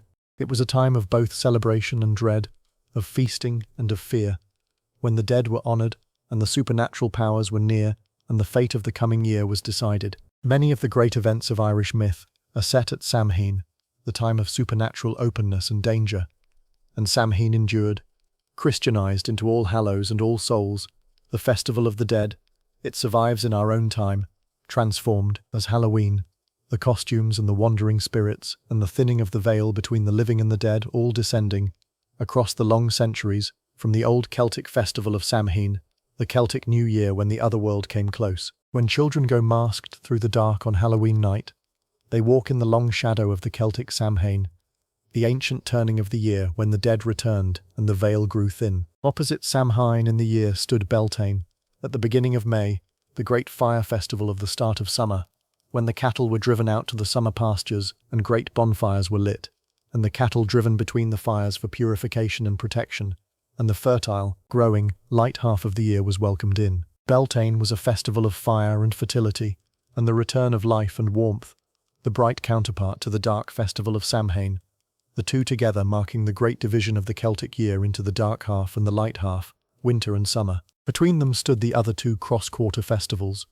Imbolc, at the beginning of February, marking the first stirrings of spring, associated with the goddess Brigid, the festival of the year's first lengthening and the coming of new life and the lactation of the ewes, and Lugh at the beginning of August, marking the start of the harvest, named for the god Lugh and held in his honour, a festival of the first fruits and the gathering in. These four festivals, Samhain and Beltane, Imbolc and Lugh, marking the turning points between the seasons, structured the Celtic sacred year, the great rhythm of dark and light, death and life, harvest and planting, and they were woven through the mythology and endured deep into the folk tradition and beyond. Some of them, like Samhain in its guise as Halloween, surviving into our own day as living inheritances of the ancient Celtic world and its sacred turning year. We have spoken of the power of the word in the Celtic world, and of the learned classes who held that power.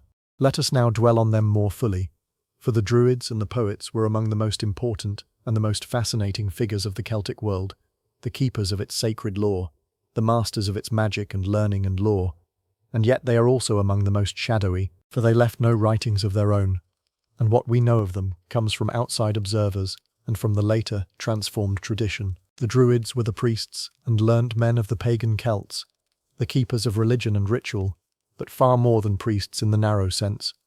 They were also the judges and lawgivers, the teachers and scholars, the philosophers and astronomers, and healers and keepers of wisdom, the whole learned class of Celtic society. The classical writers who described them, Caesar above all, who encountered them in Gaul, portray them as a powerful and honoured order, undergoing long years of training, Caesar says up to 20 years, memorising vast quantities of lore, for they held it unlawful to commit their sacred knowledge to writing, keeping it all in trained memory. They presided over the sacrifices and rituals of Celtic religion, including, the hostile classical sources claim, human sacrifice, though how far to trust these accounts of Rome's enemies is debated.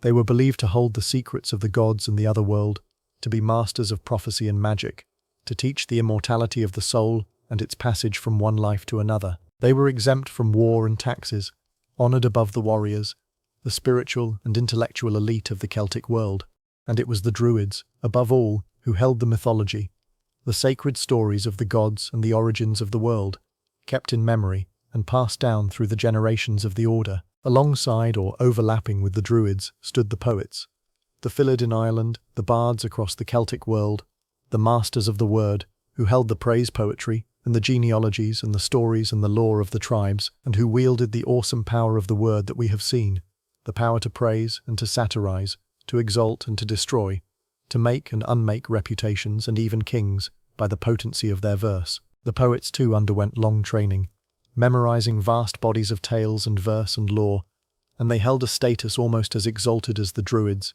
feared for their satire and honoured for their praise. When Christianity came and the druids faded, it was in large part the poets, the Fillid, who carried on the old learned tradition into the Christian era, Christianized, transformed, but preserving much of the old lore, the old stories, the old learning. And it was through them, and through the monks who at last wrote the tales down, that the mythology survived at all. The druids themselves were destroyed, suppressed by the Romans, who saw the druidic order as a centre of resistance and crushed it, and faded with the coming of Christianity.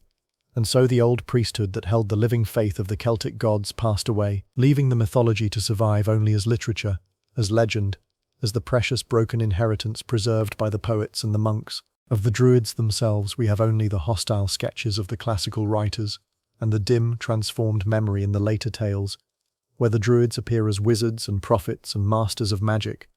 The keepers of the old faith left no scripture of their own. Their sacred lore, deliberately unwritten, died largely with them. And what we have of the religion they served is only the echo, preserved by others, of the faith they once held living in their trained and unwritten memory. How did these old stories survive at all? And what has become of them in the long centuries since the old gods went under the hill? The survival of Celtic mythology is, as we noted at the beginning, a strange and precious accident, and its long afterlife, its continuing power over the imagination down to our own day, is a story worth telling as we near the end of our long night's wandering. The myths survived, first, because of the accident of geography and history that left Ireland and Wales beyond the full reach of Rome and slower to lose their native traditions, and because, when Christianity came, the Christian monks and scribes of these Celtic lands, rather than simply destroying the old pagan tales, wrote many of them down, preserving them in the great medieval manuscripts. This was itself remarkable. The Christian preservation of pagan myth, the monks setting down the stories of the old gods, sometimes uneasily, framing them as ancient history or legend, sometimes trying to fit them into a biblical scheme, but preserving them nonetheless, so that the tales of the Tuatha Dé Danann and Cú Chulainn and Fionn and the Mabinogi came down to us through the hands of the very religion that had replaced the old faith. Without those Christian scribes, we would have almost nothing. The price of their preservation was the transformation of the tales, the loss of the living religious meaning, the framing of the gods as legendary mortals. But the stories themselves survived, and that is a great deal. And then, after long centuries in which the old manuscripts lay largely forgotten, and the tales survived mainly in the living folklore of the Celtic countryside, the fairy beliefs, the festival customs, the half-remembered stories of the country people, came a great revival. In the 18th and 19th and early 20th centuries, a wave of renewed interest in the Celtic past swept through Ireland and the Celtic lands and beyond.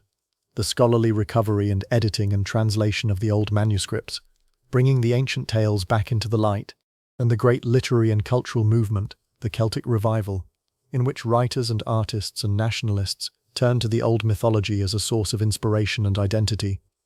In Ireland especially, the revival of interest in the old myths was bound up with the rebirth of Irish national consciousness.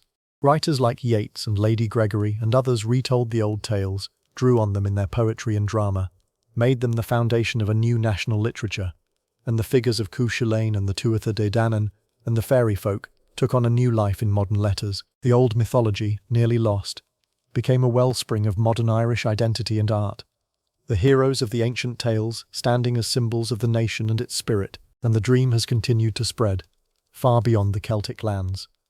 The Celtic myths, with their otherworld and their enchantment, their heroes and their magic, their wistful beauty and their thin veil between the worlds, have entered deeply into the modern imagination, into fantasy literature which draws again and again on the Celtic otherworld and the fairy folk and the magic of the old tales, into popular culture, into the modern revival of interest in Celtic spirituality and the old festivals, into the enduring fascination with the fairy folk and the otherworld and the magic of the Celtic past.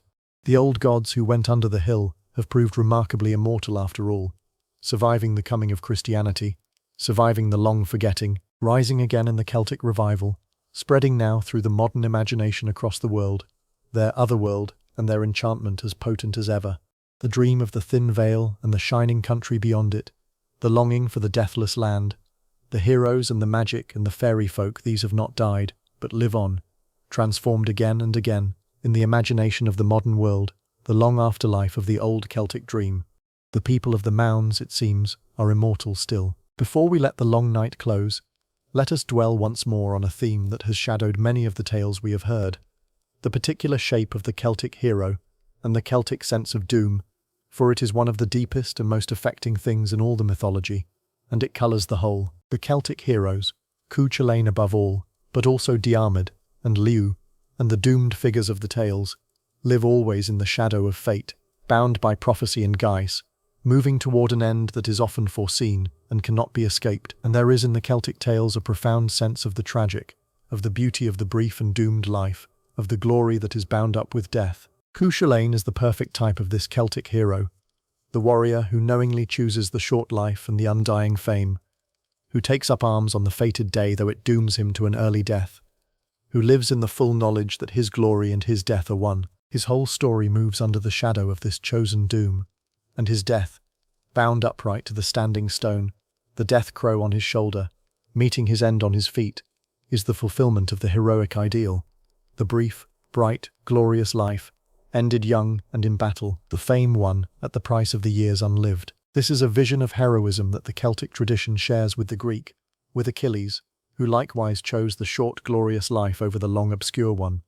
It is the ancient heroic ideal in its purest and most tragic form, and it runs through the tales, the sense that the greatest lives are the briefest, that glory and doom are intertwined, that the hero moves always toward a foreseen and inescapable end, bound by the threads of fate and the bindings of guise. And bound up with this is the great Celtic theme of guise, the sacred, personal taboo or prohibition, unique to each hero, laid upon him by fate or by another's word, whose violation brings doom.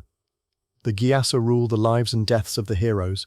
They are the threads of fate made personal and specific, the particular doom woven into each hero's life. Cuchulain is destroyed when his enemies trap him into breaking his Giasa. Diarmuid is bound by a guise to hunt the boar that is fated to kill him.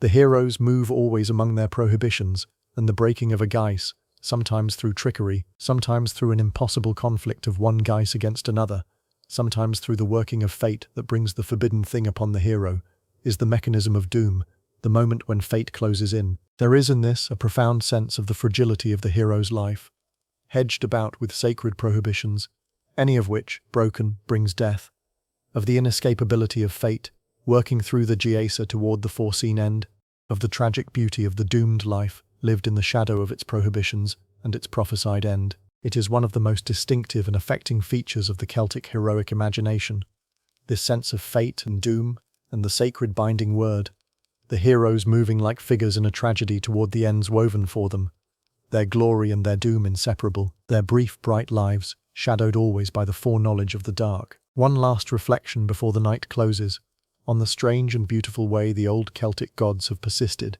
hidden and transformed, beneath the surface of the later world, surviving not only in the manuscripts and the folklore, but woven into the very fabric of the lands and even the faith that replaced them.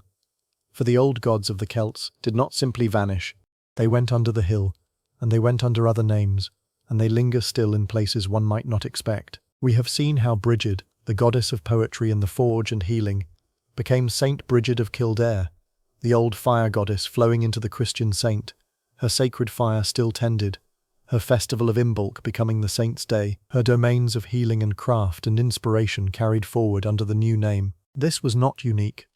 Across the Celtic lands, the old sacred places and powers were Christianized, the holy wells of the old gods becoming the holy wells of the saints, the sacred sites taken over and rededicated, the old festivals absorbed into the Christian calendar, Samhain into All Hallows and Halloween, the old fire festivals and seasonal celebrations surviving in Christian guise. The conversion of the Celtic lands was, in this respect, less a destruction than a transformation. The old sacred landscape and its powers, absorbed and rebadged, rather than simply abolished. The gods and their places surviving beneath the Christian surface, and the gods linger in the names of places across the whole vast extent of the old Celtic world. The god Lugh, the shining many-skilled one, is remembered in the names of cities across Europe, in Lyon, in Leiden, in Carlisle, in many another place that bears some form of his name, marking where he was once worshipped. The god surviving in the names of the cities of three nations, the goddess Danu, mother of the Tuatha Dé Danann, may be remembered in the names of great rivers, the Danube and others, that may bear her name, the old goddess flowing still in the names of the waters. Brigid is remembered in place names and in her saints' cult. The gods and goddesses of the old Celtic world are scattered through the map of Europe in the names of cities and rivers and hills and wells, the divine names surviving long after the divine worship, woven into the very geography of the lands the Celts once held. The old gods are not so dead as they seem. They linger in the names of cities and rivers, in the saints who replaced them, in the festivals that survive in Christian and secular guise, in the folklore of the fairy folk, in the manuscripts and the modern imagination. They went under the hill, the Tuatha de Danann, but they did not depart. They are with us still, beneath other names, in the names of places and the customs of the year, and the dreams of the imagination, the shining people lingering yet, just beneath the surface of the world, behind the thin and shimmering veil. The Celtic gods and spirits were not abstract beings dwelling in a distant heaven. They were bound intimately to the land itself, to its hills and rivers and wells and groves, and the Celtic religious imagination was, above all, a religion of place, of the sacred landscape, of the powers that dwelt in the features of the earth. To understand the Celtic world is to understand this deep bond between the divine and the land, the sense that the gods and the otherworld were present in the very features of the earth, that the landscape itself was holy and alive with power. Water above all was sacred to the Celts. Rivers, springs, wells, lakes and bogs were holy places, the dwellings of deities, the points where the otherworld touched the human world, the thresholds to the realms beneath. Rivers were often goddesses. The great rivers of the Celtic lands bore the names of goddesses and were worshipped as divine.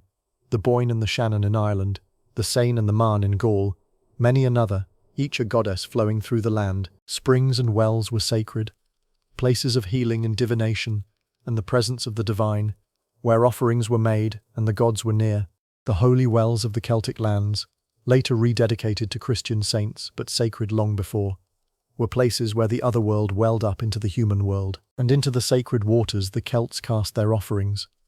And here archaeology confirms the myths, for the lakes and rivers and bogs of the old Celtic world have yielded great treasures of weapons and ornaments and precious things, deliberately cast into the water as offerings to the gods. The swords and shields and cauldrons and golden things given to the sacred waters, sometimes deliberately broken or killed before being offered, sent into the water as gifts to the powers beneath. The famous treasures recovered from Celtic lakes and bogs, the great hoards of beautiful metalwork, are the physical remains of this watery religion, the offerings to the gods of the deep, and they connect directly to the myths, the magical cauldrons and weapons of the tales, the treasures of the Tuatha Dé Danann, the sword cast into the lake, the powers dwelling beneath the water, the sword in the lake, the treasure given to the water, the goddess in the river, the otherworld beneath the lake's surface.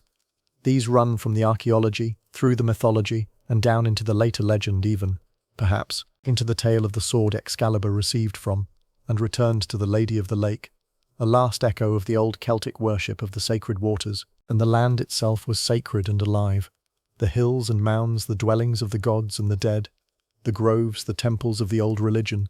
For the Celts, the classical writers tell us, worshipped not in great built temples for the most part, but in sacred groves, holy places among the trees, the grove itself the temple, the trees sacred, the divine present in the living wood and the green shade. Certain trees were especially holy, the oak above all, sacred to the druids, whose very name may be connected to the word for oak, the hazel, the tree of wisdom, whose nuts fed the salmon of knowledge, the rowan, the yew, the ash, the sacred trees of the Celtic world, each with its power and meaning, the grove, the sacred tree, the holy well, the divine river, the hollow hill where the gods dwelt.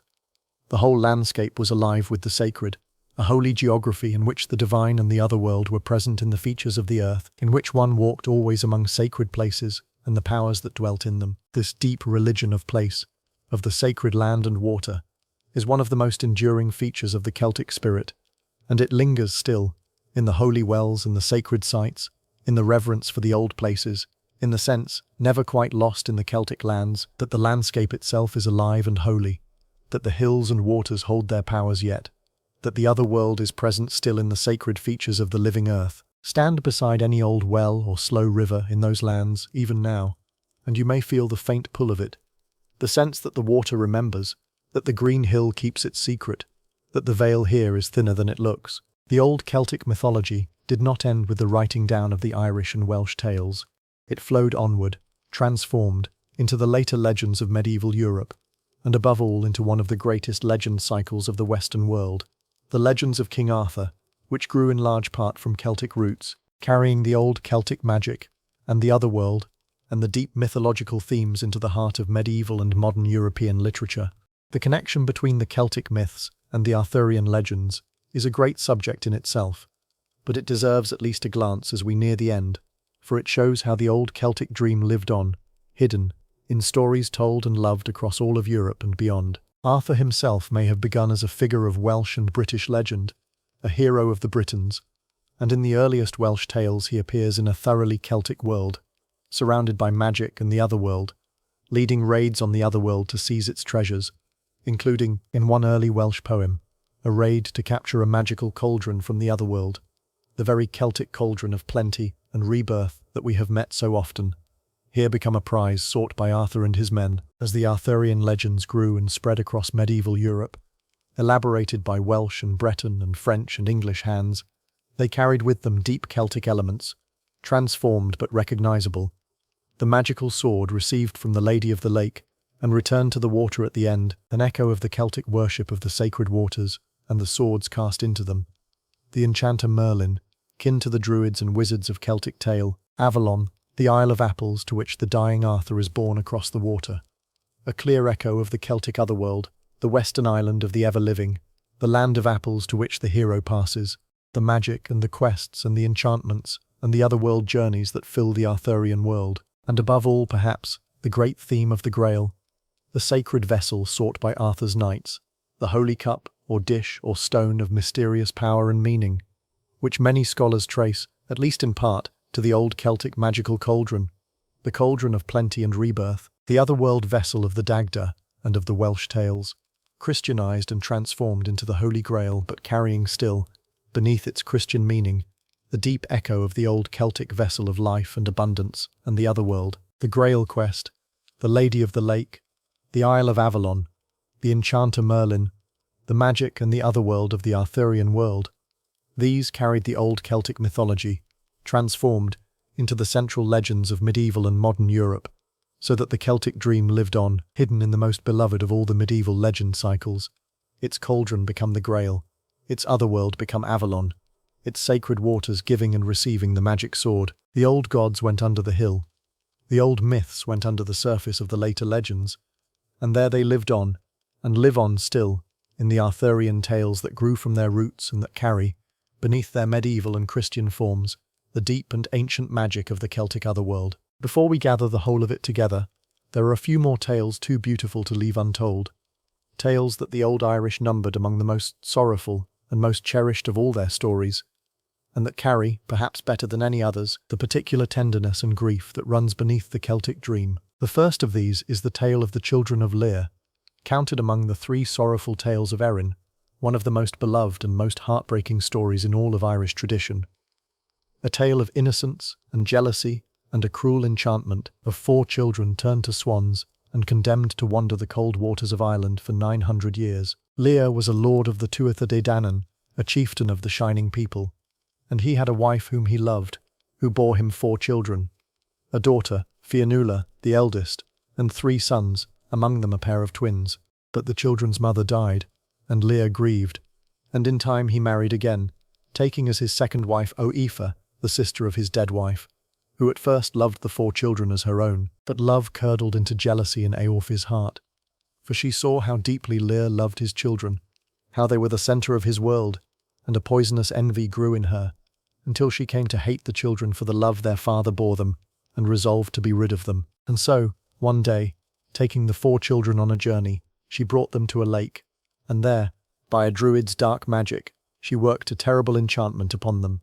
She struck them with a magic wand, and transformed the 4 children into 4 white swans, condemning them to live as swans upon the waters of Ireland for 900 long years, 300 years on one lake, 300 on a cold and stormy strait, 300 on another wild sea, before the enchantment would at last be lifted. But the children, though turned to swans, kept their human minds and their human voices, and above all they kept the gift of song. for Ophir, in her one mercy, or by the limit of her cruelty, had left them their power of speech and given them a voice of surpassing, unearthly sweetness, so that the four swan children sang with a beauty no mortal music could match, a singing that soothed all who heard it and brought a strange peace. When Lear discovered what had been done, his grief was beyond telling, and Ophir was punished by the king of the Tuatha Dé, transformed herself into a demon of the air for her wickedness. But the enchantment on the children could not be undone, and so for 900 years the four swans wandered the waters of Ireland, Fianna, the eldest, sheltering her younger brothers beneath her wings in the bitter storms, the four of them singing their sorrowful, beautiful songs through the long centuries, enduring the cold and the loneliness, and the slow passing of all they had known. For a time their father and their people could still find them, and speak with them, and listen to their singing, gathering on the shore to hear the swan children sing. But in time Lear died, and the Tuatha Dé went under the hills, and the world changed, and the four swans were left alone on the cold waters, singing to an island that had forgotten them, the last sweet voices of a vanished age. And at the very end of the 900 years, when the enchantment was due at last to lift, the world they returned to was utterly changed, for Ireland had become Christian, the old gods gone under the hill, and the four swans, when the spell broke and they took human form once more, were no longer the children of a vanished age, but ancient beings, 9 centuries old, withered and frail, their bodies catching up all at once with the years they had endured. They lived only long enough to be baptized by a Christian holy man who had heard their singing and cared for them, and then they died, the four together, and were buried in a single grave, Fianna with her 3 brothers gathered about her, as she had sheltered them so long beneath her wings. It is a tale of almost unbearable sadness. The innocent children, the jealous stepmother, the 900 years of cold and lonely wandering, the beautiful, sorrowful singing across the centuries, the return to a world that had forgotten them, the gentle death at the last. And yet there is a strange consolation woven through it, in the love that held the four together, through all the long centuries, in the beauty of their singing, in the faithfulness of Fianna sheltering her brothers, in the peace of the single grave at the end. The children of Lear is one of the great treasures of the Irish imagination. The swan children singing on the cold waters, the long enchantment, the love that endured the centuries, the sorrow and the beauty intertwined as they always are in the deepest of the Celtic tales. The second of these tales turns from sorrow to love and longing, to the most beautiful of the Irish love stories, and to one of the most charming of all the Irish gods, Angus, the god of love and youth, called Angus Org, Angus the Young, a son of the Dagda, who dwelt in the great mound of Brunaboyne, and who was the very spirit of youth and love and poetry, attended, the tales say, by birds that were his kisses, flying about his head. And the most famous tale of Angus is the tale of his own falling in love, the dream of love, the search for the maiden seen in sleep, one of the loveliest stories in the whole of Irish myth. Angus, the tale tells, fell in love with a maiden he saw in a dream, a woman of surpassing beauty, who came to him in his sleep, night after night, so that he loved her with all his heart, and yet who vanished each time he woke, leaving him only the memory of her beauty, and a longing that grew until it made him sick with love. Night after night she came to him in his dreams, and he reached for her and could not hold her, and woke to find her gone, until at last the longing for the maiden of his dreams wasted him away, and he fell into a sickness of love, pining for the woman he had seen only in sleep, and could not find in the waking world. His family and the physicians of the gods could not heal him, for his sickness was love, and there is no cure for love but the beloved. And so a great search was begun, throughout all of Ireland, for the maiden Angus had seen in his dream, that she might be found and brought to him, and his sickness healed. The search was long and difficult, for the maiden was not easily found. She was a maiden of the Otherworld, and there was an enchantment upon her, for she was one who lived alternate years in the form of a woman and in the form of a swan, transformed year about between maiden and bird. At last she was found, dwelling at a lake with a great company of other maidens, all of whom would be turned into swans at the festival of Samhain, and Angus was brought to the lake to find his beloved among them. And there came the test. He must pick out his love from among the company, and then, at Samhain, when all the maidens became swans, he must choose her still in her swan form, and call to her. Angus came to the lake, and saw among the company the maiden of his dreams. Her name was Care, and he knew her at once.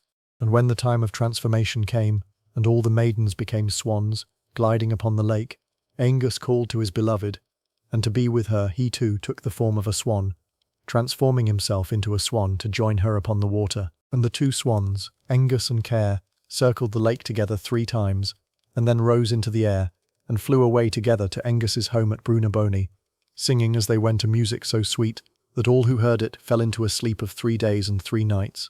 And so Engus, the god of love, won the maiden of his dream, and the two dwelt together in the great mound by the river, the god of youth and love, and the swan maiden of his dreams united at last. It is a tale of pure enchantment and beauty. The love seen in a dream, the wasting longing, the great search, the swan maiden, the lovers flying away together as swans over the water, the music of sleep, and it captures the gentle, tender, romantic side of the Celtic imagination, the side that delighted in love and beauty, and the magic of the otherworld, that made of love itself a kind of enchantment and a kind of dream. Engus, the young god of love in his mound by the Boyne, the maiden seen in sleep, the two swans rising together over the lake. It is one of the loveliest images the old Irish ever made, a dream of love won through longing and patience, and the willingness to take wing into the otherworld for the sake of the beloved.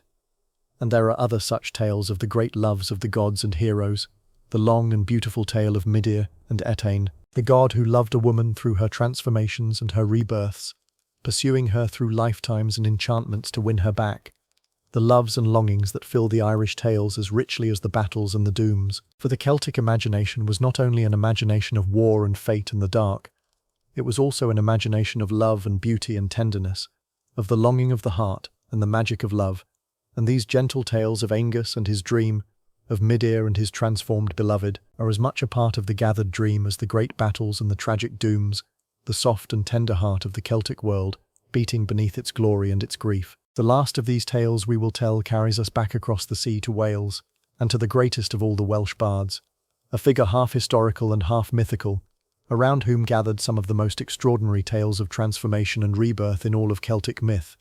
Taliesin, the shining brow, the supreme poet, the master of all knowledge, whose strange origin tale gathers up the deepest Celtic themes of transformation and wisdom and rebirth into a single dazzling story. The tale begins with an enchantress named Cerridwen, who possessed a great cauldron, and here again is the magic cauldron, that deepest of Celtic symbols, the vessel of transformation and power.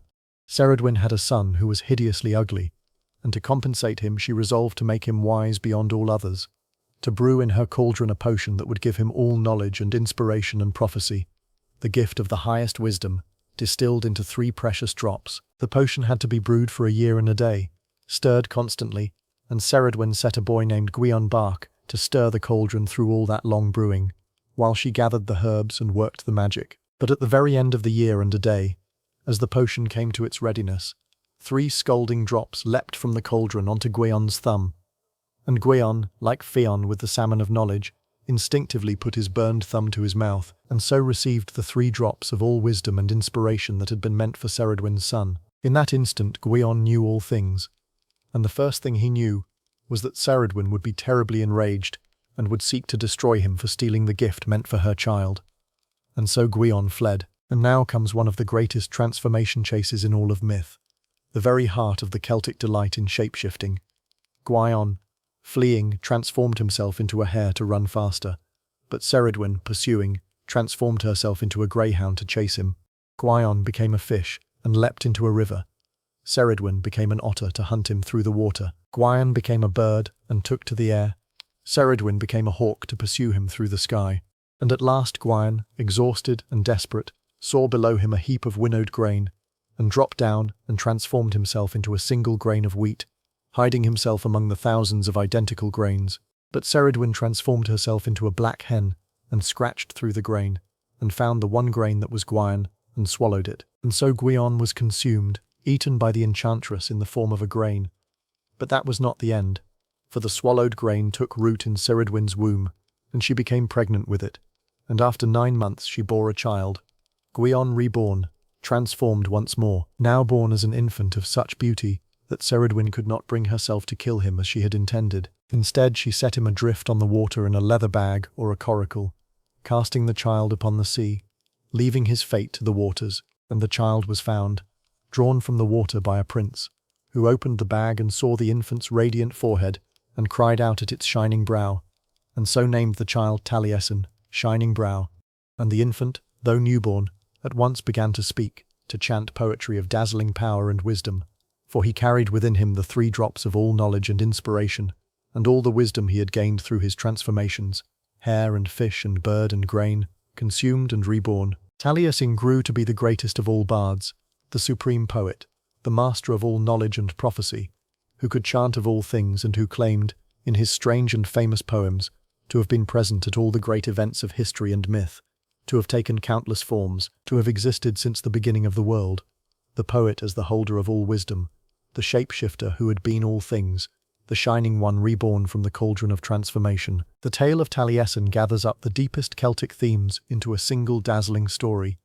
The magic cauldron of wisdom and transformation, the accidental gaining of all knowledge, as Fionn gained it from the salmon, the great chase of transformations, shape flowing into shape, the consuming and the rebirth, death and renewal, and the poet as the master of wisdom and the holder of all forms, the shining brow that carries within it all the knowledge of the world. It is the perfect Welsh counterpart to the Irish tales we have heard, and it stands as a fitting last treasure in our gathering, the bard reborn from the cauldron, the shapeshifter who had been all things, the shining one whose wisdom was won through transformation and death and rebirth, the supreme poet of the Celtic world. We have wandered far tonight, through the whole great body of Celtic myth, through the age of the gods and the age of the heroes, through Ireland and Wales, through battle and love and enchantment and doom, through the other world and back again. Before the night fully closes, let us gather the whole of it in our minds and see the great shape of it, the gathered dream of the Celtic world. We began with the mist and the green mound and the thin veil between the worlds, the central Celtic intuition of the Otherworld pressing close against our own. We saw the coming of the peoples to Ireland in the Book of Invasions, wave after wave, down to the coming of the gods, the Tuatha Dé Danann, the shining people of the goddess Danu. We saw their battles, the first battle of Mag Tuireadh against the Firbolg, and the maiming of Nuada, and the misrule of Brez, the coming of Lugh, the master of all arts, the great second battle of Mag Tuireadh against the Fomorians, and Lugh's slaying of Balor of the Evil Eye, the triumph of light and order over the dark powers of chaos. We met the great gods, the Dagda with his cauldron and club and harp, the rough, abundant god of the earth, the Morrigan, the phantom queen of war and death, Brigid, the bright goddess of poetry and the forge, Manannán of the sea, and Ogma of eloquence, and all the shining company. We saw the gods defeated at last by mortal men, the Milesians, and going not away but down, under the green hills, becoming the fairy folk, the people of the mounds. Then we passed into the age of heroes, to Cuchulain, the Hound of Ulster, his strange birth and his boyhood deeds and his taking of arms and his training under Scathach, to the great epic of the Táin, the cattle raid begun over a queen's pride and a great bull, and Cuchulain's defence of Ulster alone at the ford, and the terrible warp spasm, and the tragic combat with his foster brother Ferdiad, and the bitter end of the war in the death of the 2 bulls, and to the death of Cuchulain himself, bound upright to the stone with the death crow on his shoulder, the perfect image of the doomed hero. We passed to the gentler, enchanted world of the Fianna, to Fionn and the Salmon of Knowledge, to the warrior hunters of the greenwood, to Sarv the deer woman and the birth of Oisín, to the tragic love of Diarmuid and Grainne, and to the haunting tale of Oisín in Tir na nOg, the land of the young, and his return to a world 3 centuries dead, the elegy of the whole heroic age. We crossed the sea to Wales and the magic of the Mabinogi, Pwyll and Rhiannon, Branwen and the cauldron of rebirth, and the living head of Bran, Manawi then and the enchantment of Deift, and Math and Gwydion and the woman made of flowers, Blaudiwyd, turned at the last to an owl, and we drew back to see the great themes that run through all of it, the Otherworld and the thin veil, the love of transformation and the fluidity of all forms, the sacred number 3 and the awesome power of the word, the fairy folk and the spirits that peopled the sacred landscape, the great festivals turning the wheel of the year, Samhain and Beltane and the rest, the druids and poets who kept the law, the heroes and their doom and the binding Giessa, the survival of the gods beneath other names, in saints and place names and rivers, the religion of the sacred land and water, and the echo of the whole Celtic dream in the later legends of Arthur and the Grail. It is a vast and tangled and shimmering body of myth, this gathered dream of the Celtic peoples, beautiful and strange and haunted, full of light and darkness, of glory and doom, of enchantment and loss, of the longing for the shining country beyond the veil. It does not fit together neatly. It shimmers and shifts like the mist from which we drew it, but it is whole in its spirit, unmistakable in its flavour. Wistful, magical, brave and sad, the dream of a people who saw the otherworld pressing close against their own, and longed always for the deathless country just beyond the thin and shimmering veil. And now the long night draws toward its close, and it is time to let the mist rise once more, and the green hills go dark, and the old dream settle back into the quiet of the night. We began on the edge of the world, in the grey mist at the end of the day, before the dark stone doorway at the foot of an ancient green mound, and we stepped through, into the old dream of the Celtic Otherworld, and we have wandered there through the whole of the night, among the gods and the heroes and the fairy folk, through battle and enchantment and the thin veil between the worlds. And now, as the night ends, it is time to come back out through the doorway in the hill, back into the quiet dark, and let the old stories settle into stillness behind us. Let the whole of it grow quiet now in your mind. Let the shining people, the Tuatha Dé Danann, withdraw once more beneath their green hills, into the other world of endless summer and youth, and let the green mounds close over them, quiet and dark under the stars. Let the heroes lie down to their rest. Cuchulain loosed at last from the standing stone, the Fianna sleeping in their long barrows. Oisín returned at the end to the land of the young. Let the enchanted ones of Wales fade gently into the dark. The woman of flowers, the living head, the patient enchanter. Let the mist rise over the green and quiet land, over the hills and the still water and the sacred groves and the ancient mounds, softening every edge, until the whole old dreaming world dissolves once more into the grey and gentle uncertainty of the mist on the edge of the world. There is nothing more you need to follow now, nothing more to hold or to carry. The gods have gone under the hill. The heroes have come to their rest. The old stories have all been told, and they settle now into the deep stillness of the night, into the other world behind the thin and shimmering veil, where they wait, as they have always waited, to be told again on another night. The journey is over. The mist has risen. The land is quiet and dark beneath the stars. So let your own thoughts grow as quiet now as the misted hills, as still as the dark water under the ancient mounds. Let go of the day behind you and the day ahead. Let the images soften and blur and drift, the green mounds and the shining people, the heroes and the fairy folk, the cauldron and the salmon and the woman made of flowers, all of it dissolving gently into the mist, into the dark, into the deep and gentle quiet of the night. You have nowhere to be and nothing to do but rest. Let your breathing slow and deepen. Let the warmth settle through you. Let the bed hold you, and the dark be gentle, and the old dream carry you down, the way the mist comes softly over the green and quiet land, down and down into sleep. If some quiet thought remains as you drift, a story from tonight that stayed with you, a god, or a hero, or a far green country you would like to wander through again on another night, you might let it settle gently in your mind, or leave it in the comments, and on another evening we will follow it together. There are so many more stories sleeping under the mist, so many more dreams behind the thin veil, and other nights to wander into them. But not now. Now there is only the rest, and the quiet, and the gentle dark, and the mist closing softly over the land. Sleep well, traveller. The mist has risen, and the green hills have gone dark, and the doorway in the mound is closed for the night.